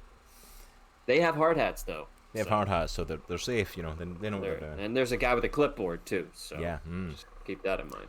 Which I love the fact as well that somebody mentioned at the end of it as well. Like they do this big cruise line like celebration where they go like that, like Fantastic Four saved the day, yeah! Like they saved no one. He wasn't after anyone. He was literally only coming after the four of you. He literally threatened no one else. Yeah. So like you didn't save the day. You saved your own backsides yet again. Like that's it. Who knew Yeah. water could take down one of the greatest villains of all time? Yeah, Infinity Bros, absolutely. The greatest villain in Marvel Comics was taken down by really strong fire and a fire hydrant. Master of science and the mystic arts has taken on the Beyonder, taken on the devil, reframed the world in his image to be a god king, was taken down by fire and water. They caught him off guard. Absolutely. I mean, what could he do? He only had Force Lightning. Have we beaten this movie senseless yet? I hope so, because we've got another one to beat as well. We might not even get to We've got Superman. two more. We might not even get to Superman Returns today. Apparently, we're just I going know. off on Fantastic Four. Like, if Oh, we don't, we'll so add awful. Superman Returns onto somewhere else if we don't get to it. Because like the Fantastic Four apparently deserve this. So here's my overall take. Oh yeah, they totally movie- ignored the the movie- mystic arts side. Like Infinity Bros saying they totally ignored the mystic arts part too. Yeah, no magic at all. Like, no, he's a master of dark arts. There's literally a crossover with him and Doctor Strange teaming up. And like, nah, we're not going to mention that. He's barely a scientist in it. Why would we give him Yeah. mystic arts, you know? Alright, my overall take is there is no plot. It's super corny. The CGI is just awful. The casting is probably one of the redeeming qualities of this movie. Yeah. Which doesn't redeem it to the point that it needs to be redeemed. and they just totally screw Doctor Doom. Oh yeah, absolutely. But would you watch it over Fan 4 Stick? I don't know, man. I don't know if that's blasphemy or not, but I don't know. Because I think they're each equally awful in their own separate ways. Fan 4 Stick might be a bit more awful, but I think the visuals are better in Fan 4 Stick. No, Which would be the only reason I would watch that over the I can't other even say that the visuals are better in Fan 4 Stick because You don't think so? You can't see the visuals. Everything's dark. That's true. They don't have a light on. You can't tell what the visuals are. Everything's like nighttime. They're all in this underground rocky bunker. Yeah, that's true. Like they sit around and talk in a dark room. At least they sit around and talk in light rooms in this one, and you can see Yeah. what's going on. I'd put them on the same. Honestly, I'd put them on the same thing. I don't know. I don't know if I would prefer to watch one over the other. Bat says, I'll summarize Superman Returns so we can move past it. It's like crap, and more crap. That's Tommy laughing at him and so's busted. Like, yeah, pretty much. Like, it's not a good movie either. Which is a shame because that should be one of the best Supermen ever. Brandon Routh's phenomenal. Yeah, agreed. I'll just say that. He was given utter crap. But then again, that movie wouldn't happen today because it was made by Bryan Singer and it stars Kevin Spacey, so that wouldn't get made today. Because there's a little bit of history with them that came out since 2006. Yeah. And it's like... It was actually hard watching reviews for that because it was like Kevin Spacey's in this. Oh. Yeah. Bryan Singer made it. Oh. Yeah, so taking the personal stuff out Double. of... Well, I know we're kind of dipping into Superman Returns right now, but Yeah. I really liked Kevin Spacey as Lex Luthor. He I did thought he was awesome. Yeah, he done a decent enough job for it. Yeah. And like there was so much that made that wrong though. Like the writing for the movie is just horrible. I agree. I agree. Anyway, before we jump over Fantastic Four 2, let's actually dive into this one because like this was the big one. Surfer one? This is the only Fantastic Four sequel that has ever been made. The original one that didn't make it to production, of course, didn't get a sequel. It got produced and then they never released it. And then Fan 4 Stick never got a sequel. So this Fantastic Four movie is the only one that had a follow-up. I have no memory of Superman Returns besides Brandon Routh was an okay Superman. He was an okay Superman and he should have been a phenomenal Superman. I'll sum it up in one word, Isaac. It was boring. Yeah. You want to see Brandon Routh as a good Superman? Go and watch the Crisis on Infinite Earths CW crossover. Legitimately the only worthwhile thing to watch in that is Brandon Routh's Superman as he plays Kingdom Come Superman. Watch clips of that on YouTube if you don't want to go through the whole thing because the whole thing's not worth it. Brandon Routh's Superman's amazing. And that he does a great job and yeah, it's phenomenal. So this was the sequel. This was the big one. The Silver Surfer's coming. Galactus is coming. You mean the cloud that's shaped like Galactus is what you meant, right? You know what I never realised, by the way, and you know what makes it an even more kick to the nads? The fact of, let's see, Straight square in the nads. see in the opening, if you watch it slowly, and I watched someone doing a review of this and they showed the clip slowed down, you actually see the shadow of Galactus. Yeah. Like, legitimately over the planet, you see the shadow of his helmet, like the side bits coming out of it, the proper Galactus helmet. They hinted at it. I never noticed that before. Not that I've watched this movie that often, but I never noticed that before. And I was like, oh my goodness. It's like, you hinted at Galactus, but you didn't just hint at him. You hinted at comic book accurate Galactus. Yeah. And you And gave you were like, us a "Just kidding." freaking cloud. Well, you would have think that Green Lantern would have taken hints from Fantastic Four and not made Parallax just a giant cloud. Oh, of they did blobs. change it. Parallax had a face. He had Totally, eyes. totally He different. had eyes. No, he had a face. It was just Did he really? it was a smaller cloud in front of the big cloud. It was a cloud offshoot of the main cloud. Exactly, and Got it had a face on it, had like eyes and a mouth, and you know, it's Yeah, like yeah. they learned. It's like, good, you need to see the villain. There he is. He's got a face on him and everything. He's not just a cloud. Let's take one of the most iconic villains in this entire publication history and turn them into a giant cloud.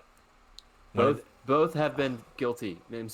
Marvel and DC have been guilty. Arguably the most famous Fantastic Four storyline ever. One of the most famous comic book stories ever. The coming of Galactus. The Silver Surfer coming, the heralding of Galactus. It's like, this is arguably the biggest story ever. The biggest story ever in comics at that time, probably, because it was so out there and different. So it starts off, we see Silver Surfer flying away from a planet. We see the Silver Chute flying away, and this planet like destroying and crumbling into itself. So we get the hint he's coming, and he's heading to Earth. And they open the movie with all these disturbances, with all these things that are happening. There's snow across Egypt. Amazing, just award-winning CGI. Yeah, this guy, I can't remember if it's Japan, I think it is, like the guy falls over the fishing boat and he lands on the solid ground. The sea is like literally solidified and he's standing on it. It's like, oh my goodness, the whole world's been turned upside down. Zooms that into a TV where the Fantastic Four are waiting. But let's forget about that. We've got the biggest announcement coming up at tomorrow, the fantastic wedding of Reed Richards and Susan Storm. The world is literally doing crazy crap that is not physically possible to do, but we're worried about the celebrity. You have an unidentified flying object flying around the entire Earth, changing the climate. But two of the Fantastic Four are getting married, Nitro. That takes precedence. Do you know what I love as well? That somebody's reading a newspaper right next to him and goes like that. Literally the headline's like, Reed Richards, scientist or celebrity? And the guy I watched had done a little review on it. It was so funny because he goes like that. He says, yeah, because Neil deGrasse Tyson is any less of a scientist because people know who he is. It's like he's any less like... Can we be both? It's like he's any less called upon as a scientific expert because he's also a celebrity name. And I'm like, that's a fair point, actually. Like, being a celebrity doesn't nullify your scientific merit, like, at all. We should have been called the Fantastic Cloud and the Silver Surfer. Oh yeah, because that's the only magical thing that happens in this. Again, somehow nothing happens in this movie. I don't know how they got two Fantastic Four movies where nothing happened. It's awful, man. Because everything is around this wedding, and it's like, it's so ridiculous. It's like, I get the wedding's a big deal, and like it's a big thing from the comics. I love Stan Lee's cameo in this because it's literally a cameo from the comics. And that they do is like Stan Lee shows up at the wedding and is himself, and he goes like that. My name's Stan Lee. And he's like, sorry, you're not on the list. Don't think so. And it's like, wait, no, I know who you are. And that's literally what they did in the comics. In the comics, at their wedding at the reception, like Stan Lee and Jack Kirby show up in the comic as themselves and try to get into the door, and they get stopped. So the two of them walk away mumbling to themselves. Don't they know who we are? We'll show them in the next issue. That's hilarious. So it's like, it's not even like playing people. It's literally Stan Lee and Jack Kirby showing up, and I'm like, that's phenomenal. That is absolutely amazing. I'm so glad they did that cameo for him. But yeah, so like you have the wedding's going to happen, and basically Reed is looking into these disturbances that are going on around the world because he's Reed Richards, of course he freaking is. Yeah. But he's hiding it from Sue. Because like he doesn't want her to think that he's doing stuff apart from getting ready for the wedding and how important the wedding is, because he's already put it off like multiple times with different stuff. Which is like, which I can understand her now getting a bit mad. You put off the wedding multiple times, you start to question, do you actually want to get married? Yeah. At the same time, this is literal stuff that is changing the fabric of the planet. Yeah. It's possibly world ending. We find out it is. We don't know at this point, but how do you know unless you check? Yeah. And your soon-to-be husband is one of the only smartest people on the planet that can work that out. But no, we're getting married tomorrow, so don't you dare. Don't you dare do your sciencey stuff. Let's just take a look at those priorities for a second, shall we? Infinity Bro says they should have just cut out 1.5 hours and had the Silver Surfer realise he could take out Galactus by himself right after he crashed. It'd have saved us all some heartache and a lot of time and disappointment, to be honest. So yeah, we get to the wedding. The wedding's going to happen. All this stuff. No, sorry, we don't. We get the bachelor party first, because Johnny has to take him to a bachelor party. Of course. Where he has to dance with hot chicks, because we need other hot chicks in this movie apart from Jessica Alba. The fantastic dancing. Yeah, the fantastic stretchy dancing, which is like, no. Oh, I did not even mean that. That was a pun, and I did not even mean it. That was fantastic. Oh shoot, I did it again. Alright, you're forcing it now. That's enough. I really didn't mean to. It was not intentional. The military, of course, show up because Reed's been tracking this thing and find out he's been tracking it and want his help. So they show up and ask Sue. So Sue takes him to the club they're at. Sees him dancing with the the hot half-naked women that he's dancing with at his bachelor party, which I'd like to, of all the things she gets on him about, that never comes up again. She never has that conversation. Why did you have your arm wrapped around those hot women? Never asked, but okay. Like, no, that'd be a conversation. You go into the back, they talk to him, and he basically tells them, like, no, I'm not going to help you because I'm getting married tomorrow. And I love how self-righteous Sue looks at that moment, like, yes, he's getting married tomorrow to me. And it's like, And don't you dare try to change his end mind. of the freaking world. At least you'll be married when you die. Yeah. You know, it's like... So they go and get married, or they try to get married, and then it's ruined because the silver blur that they were chasing comes across the sky. And ruins the wedding, and the helicopter crashes, and all this stuff, and and falls apart. Alicia gets to appear in this movie almost getting killed by a helicopter blade that Ben stops. There you go. Thank With you his face. Yeah, it's like, thank you for showing up for this movie, Alicia. You're no longer needed. That's literally the only time we see her, except when the wedding happens later again. Johnny, of course, takes off after this thing because he's the Human Torch, so he's the only one that can, like, literally just go after it. Yeah. It starts chasing it. The thing's moving so fast until it eventually realizes it's being chased and grabs him, takes him up to the atmosphere, and then just lets him fall. Yeah. Doesn't he take his power? He didn't take his power, but, like, it warps his powers. Ah, that's right. So, like, that's whenever right. he touches... So, they pick him up, even though... Because somehow he survived falling from the atmosphere. They pick him up, and he goes back to the Baxter building, and we find out if he touches someone... He takes our powers. He That's takes right. their Because powers. that's when he turns into the thing. Yeah, so he Or- takes it, and he turns into a Rocky version of the thing, and we get to see Michael Chiklis's face. Yeah. We're all thankful for that, obviously. And well, we could really we could delve into that. I think Nope, not Michael this one. Chiklis. I think he was like in his contract. He's like, all right, in both movies, I want to appear with no makeup at least once. Yeah, at least once. I want to at least show my face. And it's like, and of course, then they do that, and then they swap the powers back right away. So it was absolutely pointless. Yeah. This again happens later when he's out with the Invisible Woman, and he bumps into her and takes her powers. So she automatically takes off and lights on fire. Yeah. Only Only she knows exactly how to use it. Only for her to then lose controlling that power, or to take control of the power and turn it off, so that she can fall down completely naked on the ground again, so we can get our gratuitous naked Jessica Alba shot that we need to get for the movie. It's like, because why not? That's pretty much what's in her contract, and she needs a character trait, and apparently her character trait is boobs. Yeah. Literally the only character trait they give her. But saying biggest problem I had with the older superhero movies is that it seems to the writers are of the mindset that they're writing for movie fans who won't know if they're staying true to the comic characters. Then also write parts thinking the audience will know what they mean because it's grounded in comic lore and no one can figure out what the hell's going on. Yeah, that's the thing. It's one of those things, like, you try to write it for everybody and nobody gets it. Yeah. Like, just, you know what I mean? MCU found a good, we're going to write for the comics, these stories are great, people just don't know that they're great, let's show them how great they are. Yeah.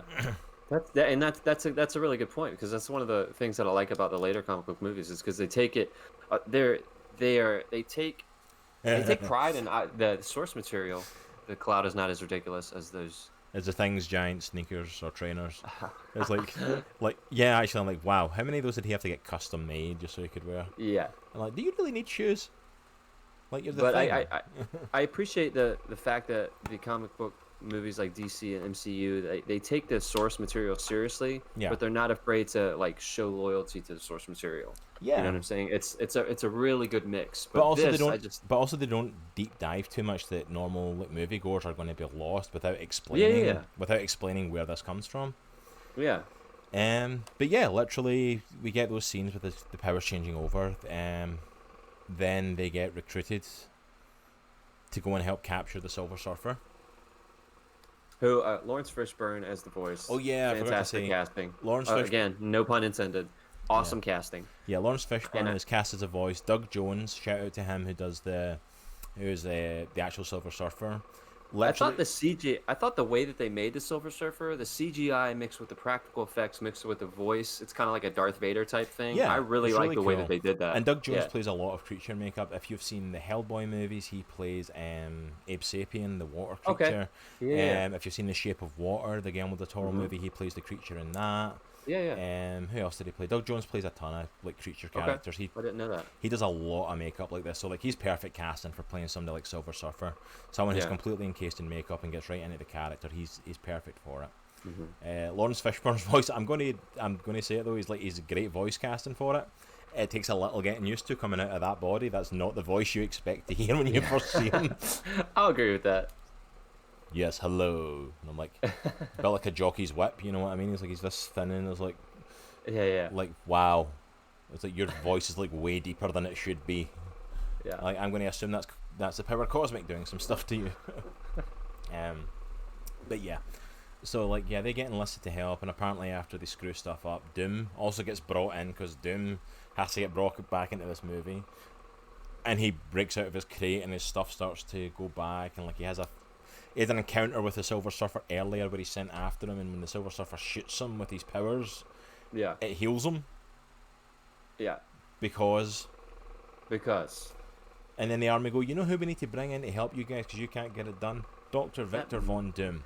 That mass murderer from the first movie. That guy That's who the guy murdered that all we those need. people that went absolutely insane and has been locked up inside his own armor for goodness knows how long. That's the guy we need in here. And I'm like, somebody put some handcuffs on him. Why are you letting this guy do this? Didn't he need to eat? Like, what was he doing in the crate?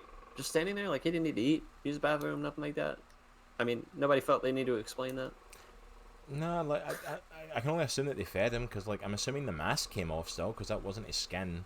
He put the mask on, so I'm like maybe they took it off and fed him. I can only imagine that.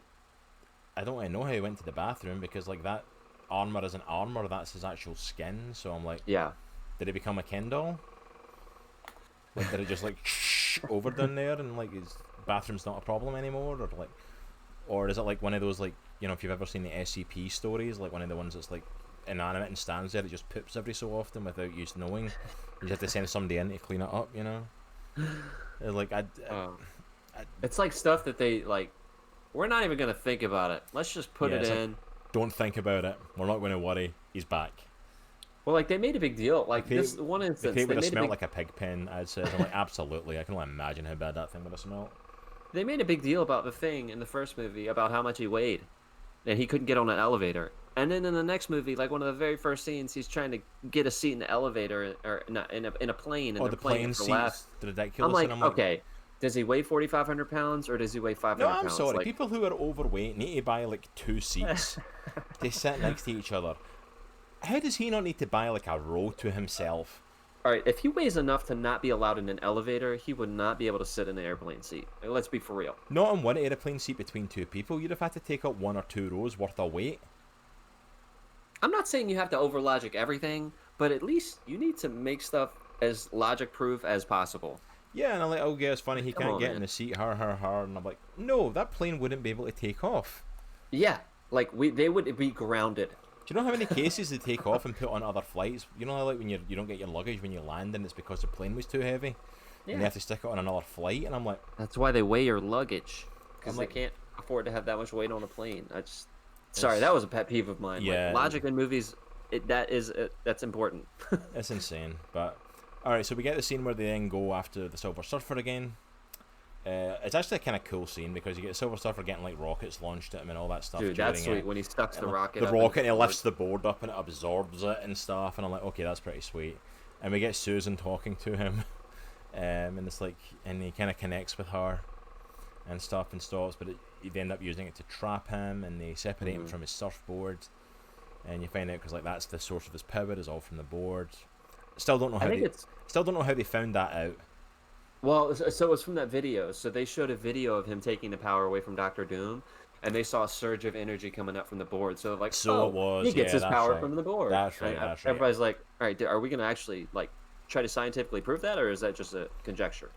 Yeah, it's like it's logic conjecture. Like we think it comes from the board. We have no idea how this alien or his, outer world technology works. But you know what's separating the guy from his board? Like I've seen that guy. I've seen that guy literally when he was getting chased go through the board and upside down to see who was coming behind him.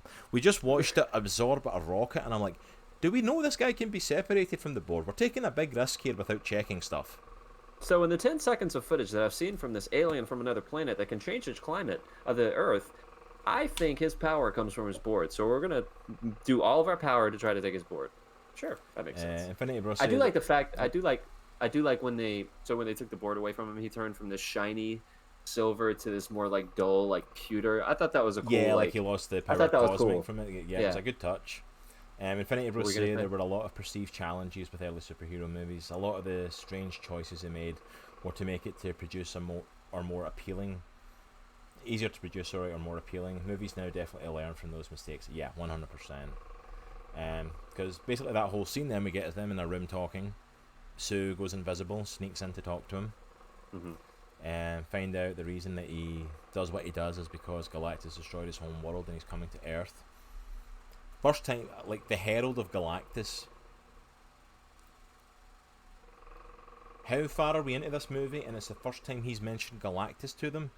Yeah. You're a herald. Heralds That's tell your job. people that You someone is have one coming. job. It's your job to tell people he's coming, and you decide I'm going to mention it to this one woman. I'm like, no, you're meant to tell people, you know, get your affairs in order. You're about to, because he's about to Yeah. eat your planet. Like, Yeah. that's what you do. Yeah, that's your one job. You had one job. And he says, like, I do this because it helps save my own planet. And, like, why did you stop when you talked to me? And he does the whole thing of, like, you remind me of, like, the woman I used to love. Which, I'm like, good job, Jessica Alba. You were important.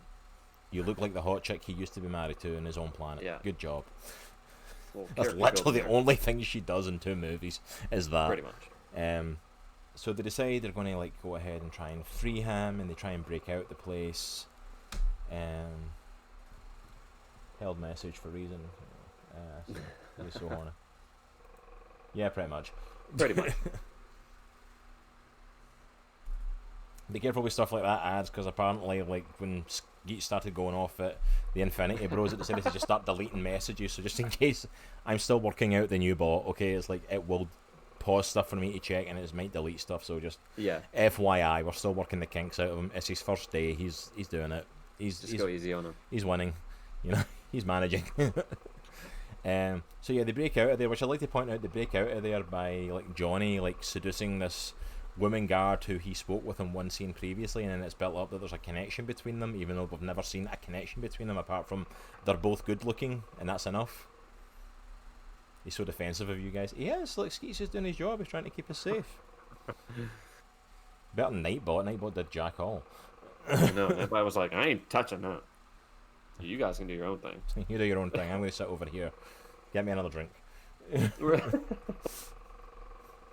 I promise I'm a good guy. Skeet's bought it. Yeah, Skeets, leave the Infinity Bros alone, okay? Leave the Infinity Bros alone. They're friends. They're okay. They're allowed to be here.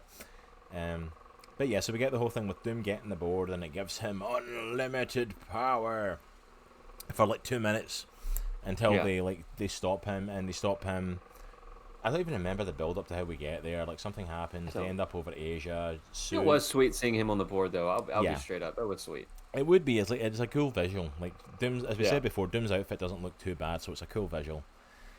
But then Johnny says, okay, I'll stop him. One of us can do it. And he takes the powers of everybody and goes and beats the crap out of Doom with it. So we're still working together to beat Doom, but it's all in one person this time. So it's different. But the same. They then get the board back to the Surfer, and he says that he's turned over a new leaf, and instead of setting up Silver Surfer to go off and do his own solo stuff and no longer being the Herald of Galactus and all the stuff that they set up in the comic and the TV shows and every other iteration of Galactus, we see the Silver Surfer getting his board back and flying into space. Like, okay, he's going to confront Galactus head on. We finally get to see what he looks like. He's a cloud, apparently, because that's all we see. We think he's going to go through the cloud, and we're going to see the big ship and Galactus coming out of it and all his regalia, and I'm like, no, he's a cloud. Silver Surfer survived? No, he blows up. He kills Galactus and himself, which I'm like, why didn't you just do that to save your planet? Yeah. If you had that power, like, he made you his Herald, haha, boom, dead. Yeah. Why didn't you do that? Okay. It's because of Jessica Alba, dude. Okay? Well, it must be, because... Tell me if you know, because I certainly don't. She comes back to life. Because the Silver Surfer... You didn't know the Silver Surfer was Jesus? Apparently. He can bring people back from the dead. Like, she was dead Yeah. And he blew DED. he blew up Dead. Galactus. Like, it wasn't just like she's unconscious or she's hurt. No, they confirm she's dead. And Yeah. he blows up Galactus, and all of a sudden, she's back. Just her, not everybody else that's been killed, and all this other stuff that's happened, and all the destruction that Doom's caused, and all the stuff going on around the world that's through the world. It's all helter-skelter. Just her. Just her.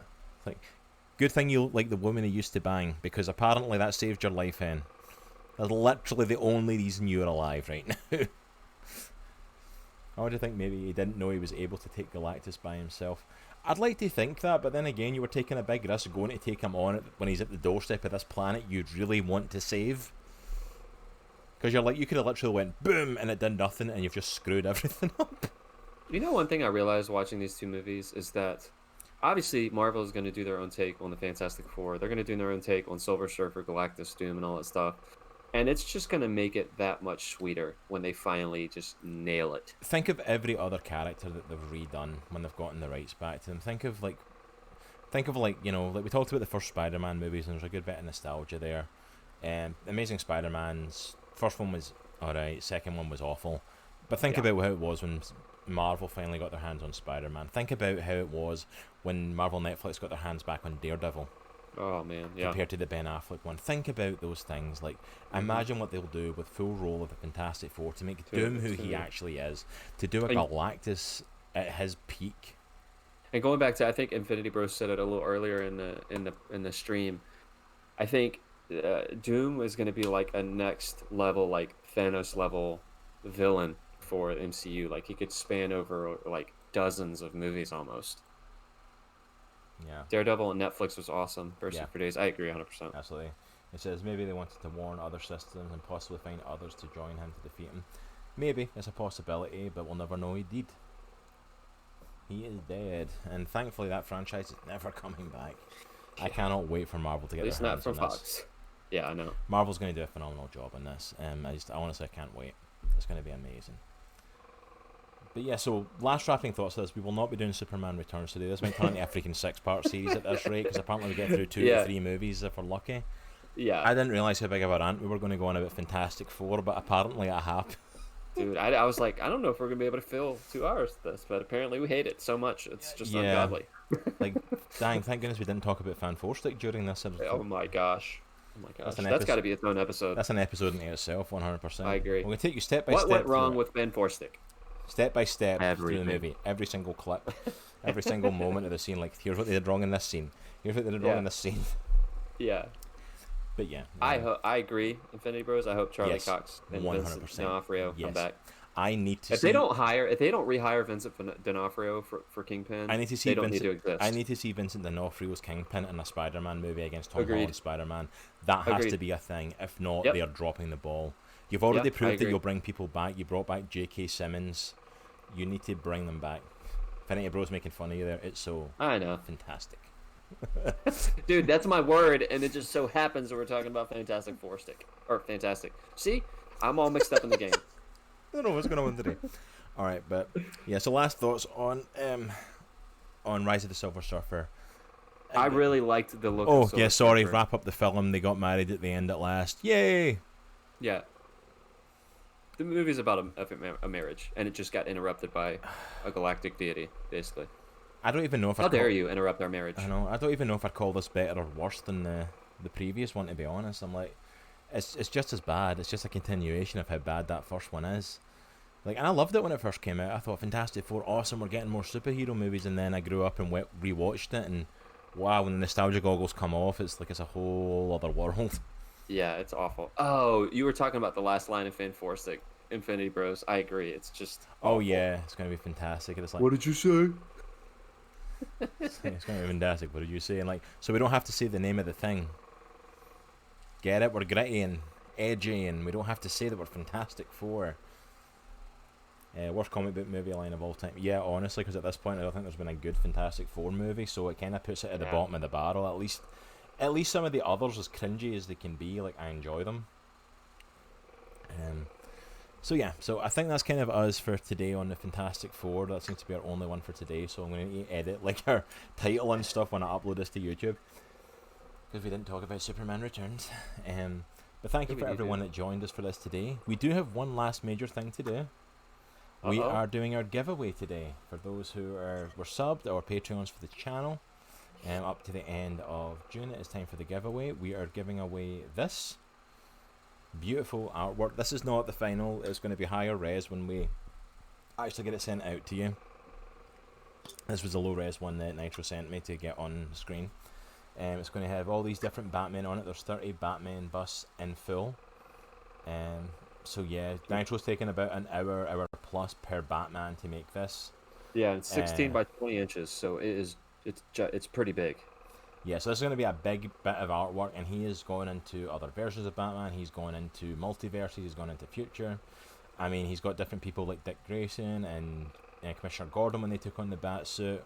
We've got other alternate universe versions like Lego Batman, Batman McGaslight, Vampire Batman, Red Death, Batman Who Laughs. We've got Azrael taking it over, White Lantern and Green Lantern Batman, Batman and Beyond, the animated Batman, original Batman, Batflex in there. Like, I mean, he has gone all out getting these Batmen together for this. This is Nitro nailed it though. You can sum Superman Returns. Superman Returned up with one, maybe 2 words, boring and forgettable. It really is. If you want to see Brandon Routh as a great Superman, Crisis on Infinite Earths, he's the only thing worth watching it for that. For me, Superman Returns is forgettable. Yeah.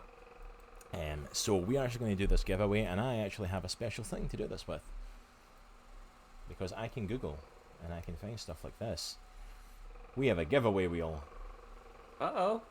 With the names of our subs and our Patreons who were subbed and Patreoned by the end of last month. One of y'all is going to win this. You gonna say something, bro? No, I was just hyping. I'm the hype man right now. Oh, you're the hype man? Okay.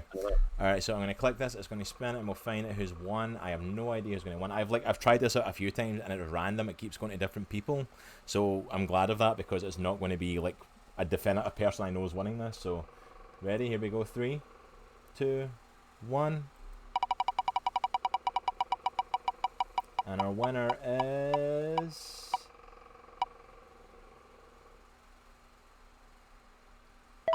the Infinity Bros. What? Infinity Bros, you have won. You have gone ahead and won that amazing piece of Batman artwork, and we will reach out to you online for that. Isaac, I'm telling you right now, you entered both Infinity Bros and yourself, so you need to talk to the other Infinity Bros, and you're going to need to work it out amongst the 6 of you who gets this. That's not our job. This is not just a for you thing. This is going to be for all of you all. So I don't know if one of you wants to put it up in your set or something like that for when you're streaming or whatever. I'm bummed it wasn't my personal account. No, exactly, if it was your personal account, you'd have got it, but this is to the whole Infinity Bros, so 6 of y'all can fight over it. That's not our job. Our job is just to make the thing. So congratulations to them.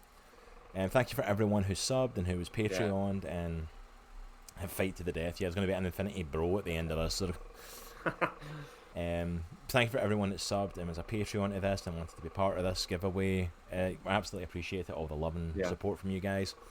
And we'll try to put we could try to put this on our Teespring. We could try to put this on our Teespring as well. Yeah, I mean, we'll look at trying to get this up and make it available for purchase at a later date. We're not going to do it right away, obviously. We want the giveaway to have been for a while. Obviously, what you get off of the Teespring store is probably going to just be a poster.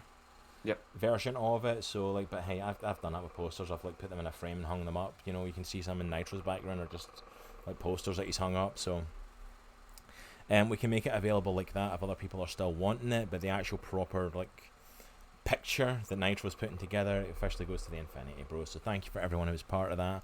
And of course, we'll keep doing more giveaways as we go. I'm sure Nitro will do more artwork. We'll do more giveaway of our other stuff. So, but thank you for everyone who took part in that and thanks built guys. it up. So if you missed any part of this show or the previous part of this or any of our other broadcasts, make sure to go and check us out on YouTube. Go ahead and watch our videos. Drop us a sub on there as well. Help our YouTube channel to grow. It's literally just the stuff that you see here, but it's all archived. So getting that built up would be nice as well. And just a side note, we really appreciate everybody jumping in the chat. That helps our streams just be a lot more dynamic. Yeah, so really even if you can't watch, even if you're just lurking, there is now a lurk command as well. So if you want to pop in and just let us know, hey, I'm here to support you, but I can only lurk, you can throw that in. It says such and such is currently lurking. They step back and observe quietly from the shadows. So you can go ahead and do that and support us for lurking as well. That's absolutely Yeah. fine. Let us know you're here and support, and just leave this open even if you can't catch it all at the time. It just helps us get more viewers. It helps us get boosted on Twitch and helps the channel grow. Also, liking us on social media is a massive help as well, and sharing us. So go ahead, like us on Facebook, and follow us on Twitter, like us on Instagram. If you've not done that already, we absolutely appreciate those numbers are growing as well, and sharing us on those platforms helps us to grow. Also, last links I want to throw in our sponsor, our Patreon, our Teespring. Go ahead and check those out to support the channel. And I think we're going to end with a raid today. I think let's go to Twitch and see who's on. I don't even know who's on a Sunday now. Who are we going to raid? Let me refresh the Twitch pages. Let's see. If anyone's got anyone to raid that they know about that they like watching, give us a shout out. We might. Who is on today? That's the one thing. There's not that many people that are actually on at this time. Oh, you know who we could raid? We could go raid Bob. Bob, who was in our giveaway there, he was actually on there. Bob's a racer. He's also sponsored by our same sponsor. So I think we'll go over there and we'll drop Bob a raid. Just FYI, we try to stay family friendly content. Bob doesn't, because he's on stream and stuff like that. So if that's something you're not okay with, just FYI, so you're aware of it. But yeah, let's go and drop Bob a raid. I'm still getting used to this. Shut up! I know you're all staring at me. I don't know what you're talking about. Shut up. Alright guys, but thank you all for joining us. Have an absolutely amazing day. Go and give a follow and some love to Bob Thracer. He's a phenomenal guy. He's been a massive supporter of the channel. He's been here with us pretty much since the get-go, so go and give him some love as well. And thank you so much for joining us. And we will see you all next week. Remember as well, in 2 weeks' time, we're also talking with Dr. Baron Bell about his book Dominion. I've posted the stuff on social media and stuff as well, so go and check it out. Check him out on social media and give him some love. A great episode, guys. It was fun hanging out with them. Yeah, thank you so much, guys. Later, guys. Awesome. It was really great. Thanks, guys. Thank you so much for everyone that enjoyed. We're going to head over to Bob, but you guys all have an amazing week, and we will see you next week at 2 o'clock. Take care. See you guys. Excelsior. Thanks again.